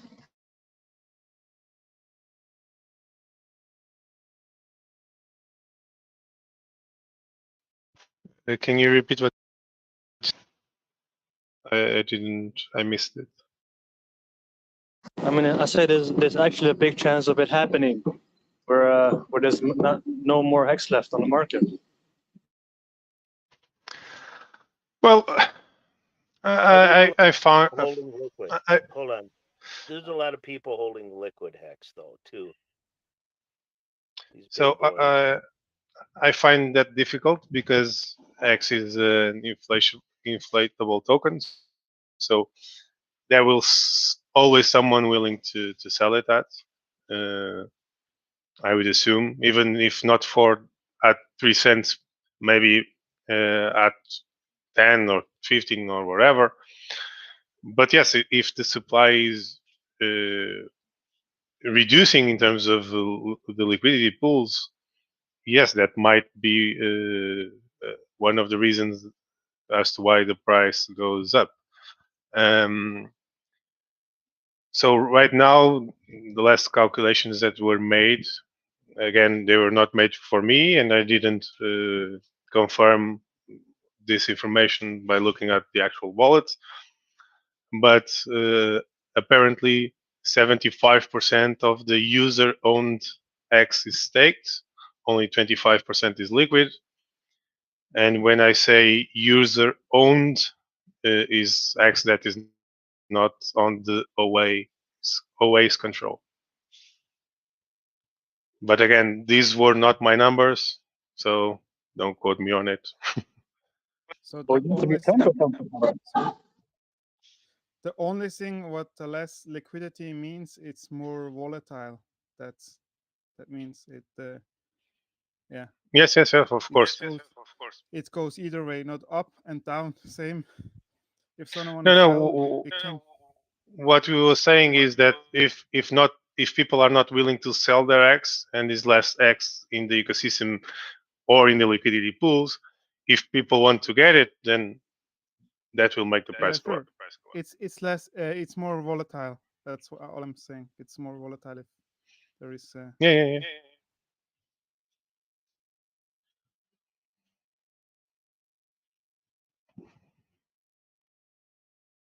So I believe it's better if more liquidity is on the market. It's better for stability.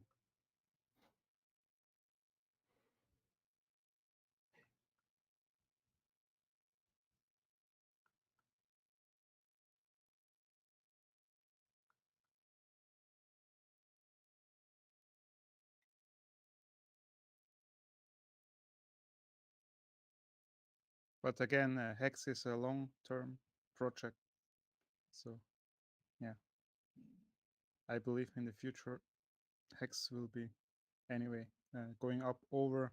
If you see the full chart, you should see yeah, the whole chart, and then you see like, yeah, Hex is yeah, it's going up over time.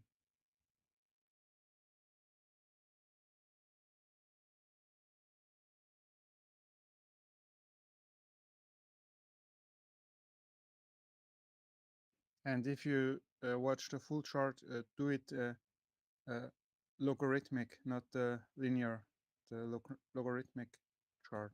So yeah.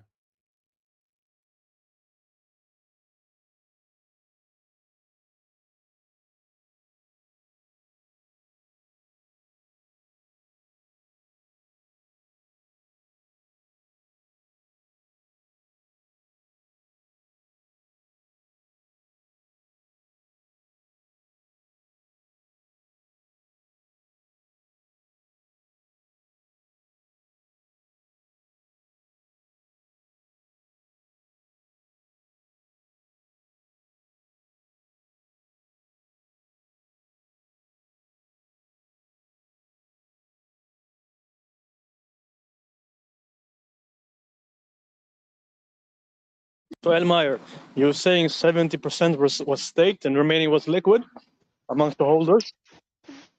Yes, about 75% was staked and 25% was liquid.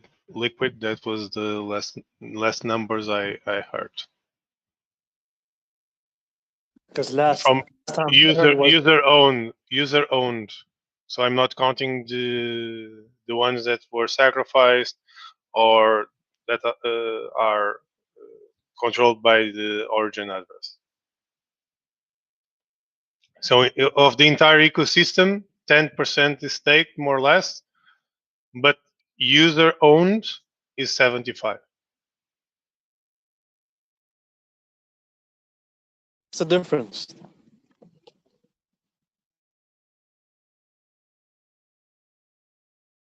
I mean, between user owned and entire. Is it when you say entire system, you're including the OA?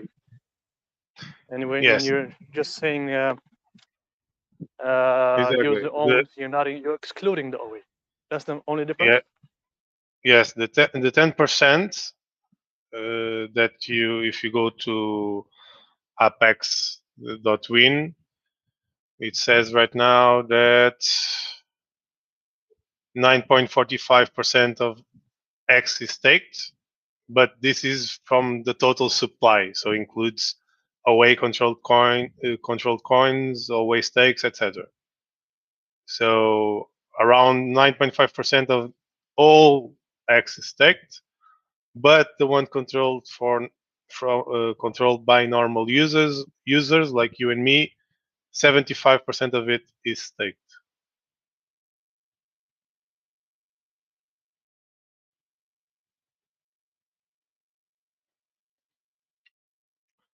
I can try to point you to the stream where these numbers were shown.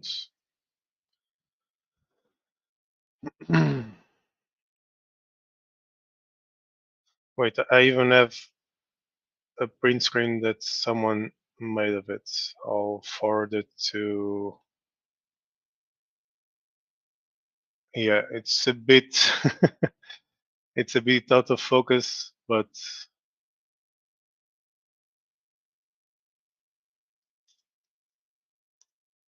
so I just posted in the chat. It's a bit out of focus, the image, but you're able to have an idea of what I was talking about.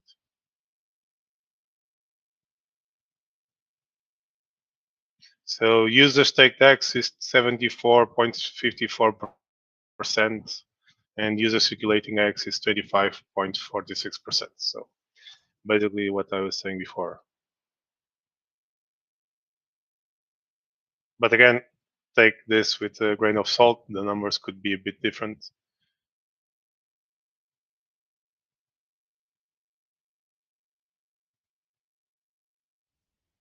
So Elmar, isn't there like 10 million T shares? Yes. Okay. Yeah, So you times that by 22,000. No. No, because you don't. no, Okay. because did everyone stake today? There, no. Some of those shares were bought when the T-share rate was 10,000, right? Oh, right. Sure, sure. Okay. So that's why that math does not work. Okay. Well, the math then works. Um, 11 million T's times 6 per day is being added. Yeah, basically. Okay. But remember that since that is only minted when the stake ends, a lot of that inflation will not count for the actual supply until the stake ends. So if you go to xdailystats.com, you actually have different columns, and one of them is the minted inflation, and that's what actually comes out every day Sure, sure. because Okay. stakes end, and so that is added to the actual total supply. I did math the other day, and in the past year, the actual inflation in terms of coins being added to the supply was 1.31%, which is a lot lower than the 3.69. And you can make the same calculation. You just need to see the total supply now and the total supply a year ago, and you just do the math. And you'll see an increase of 1.31%, basically. Well, good. That's better. Yeah. Inflation, yeah, not that high. So I get another question about that Mount Gox. Now, was that frozen Bitcoin? And then, And let me just add another note to it okay. before we move on. And even if we believe the number of tokens is a lot right now, even that 1% is a lot of tokens, remember that the goal of X is actually to start being adopted more and more and more, right? So, and that's why you have a big supply.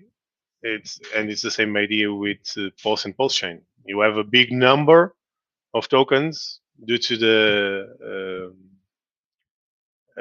biases, number biases. Like people don't like to buy 0.000 something of what one token. They like to buy 10 or 12 or 100 or 1,000 of one token because it feels like more, you know. Um, and the goal is for it to be adopted and for everyone to have access to it, right? Right. Over time. Yeah, just like Hex. It took 2 years.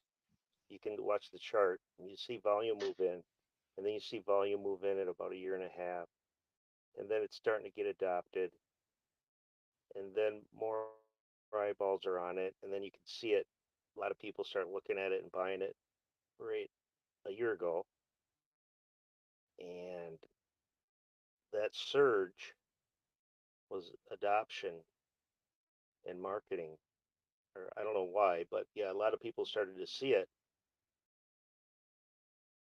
just with like altcoins too. So, and then people sold at the top. So I don't know what's going. Well, maybe I should have sold mine at the top and buy it back at 3 cents, but I didn't do it. So I know a lot of people. And then I thought I'd see another surge with PulseX, but there was just a little spike. But by then, yeah, people have already, they know it. there's always some sort of manipulation sometimes where people want to play around and try to come up on top and push the price down to increase their bags because they are able to buy it lower. But again, the market will always be the market. People will always try to play games, and that's why you should invest in something that you believe long term and not just in the space of 6 months or a year or a cycle, right? Right. It's going to happen with Pulse too. Once it launches, it'll take a Oh, I'm sure. while, and then it'll start going up. Yeah. Yeah, but remember, it's not. Uh, a very good comparison trying to compare the launch of Pulse to the launch of X, because it they are two completely different models, and if you try to play it based on the way X was launched or the numbers you see the price did, you will probably be screwed. Right, but a lot of people that bought Hex didn't really know what it did at first. They treated it like a coin. Well, not really, because the Pulsechain, people are going to treat it like a coin, I think. The first people getting in, they'll be like, I'll just treat it like a investment. So there'll be a little people usually say that the X price dumped on the first month 90 something percent, but it was not actually price dumping because people were selling. It was basically the mechanic on how people could buy it that made the price be what it is right now, or what it was at that time. It was not like people got it on day one and sold it all the way to day 33. That's not how it happened. The mechanics of the buying, the mechanics of the buying, you're right. It's insane. You get so and the problem was a lot of people hyped in and were pumped on the first day and the second day, and they just jumped in, and they got screwed because of it. But it's X dumped not because people were actually selling their X. It dumped.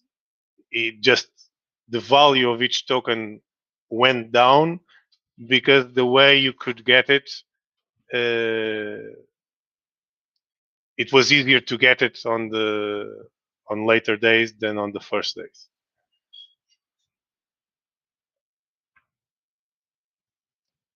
And somehow people don't really understand it or don't want to understand it. Yeah, it was amazing. It took a while to understand it, how that worked. So do you think Mount Gox is going to even affect the price of the market overall? What is that Mount Gox thing anyway? Basically, you heard about Mt. Gox, the big exchange that went under? Yeah. Okay, so basically they have a trustee. It was an exchange. I guess I didn't know it was an exchange. I thought it was just a company or something. No. It was a big exchange. I believe at the time it was the only exchange where you could actually buy BTC. And basically, when they went under, the government appointed a trustee that was in charge of the funds. In this case, the BTC they still had on the vaults quote unquote, in their wallet, and plus the Bitcoin Cash and all of the other forks, right? That in the meantime were created. And finally, last November, according to Richard's last post, the court gave it order to actually start giving back the funds to the people that were not damaged. I'm missing the words. Penalized by what happened to Mt. Gox. And so the thing is, if that people that had Bitcoin at that initial time, which was a few dollars still, and now receive Bitcoin at the price it is today, most likely they will want to sell it to reap the rewards and reap the value that they now have. And that's why most likely we'll see some of those coins being dumped on the market. Oh, that's right. It was at $3 at the time. No. I'm not sure exactly how much it was. It was before my time, but it was a lot lower than than it is right now. Oh wow! So they're going to distribute that back. I think it was Okay. around $30, but yeah, I'm not too sure. Yeah, yeah, probably around $30. Mm-hmm. And it was the only place you could buy with credit card Bitcoin. So I remember, yeah. Yeah, so And then it was basically hacked. yeah, basically the users were forced to hodl. And now imagine that they had like 10 BTC worth 300 euros, and now they receive 10 BTC worth 200,000. I imagine a lot of them will decide to sell.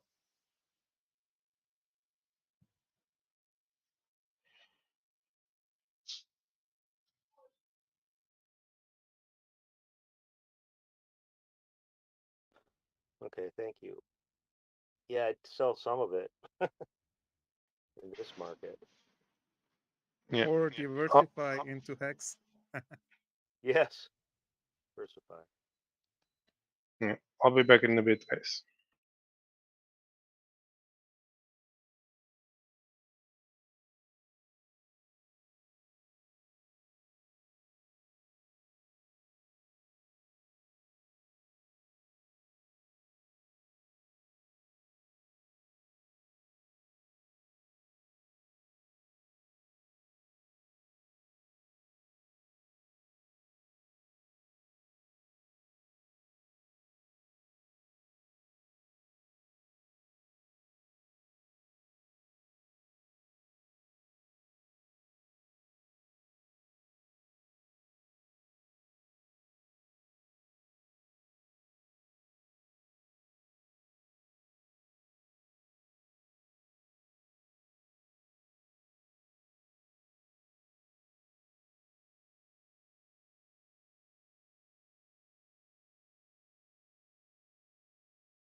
Who's looking for a bit now? David. Here I am.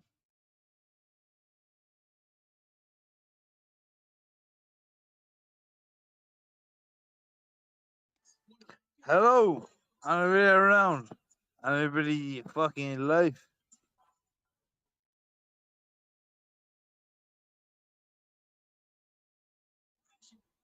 Time to speak or no?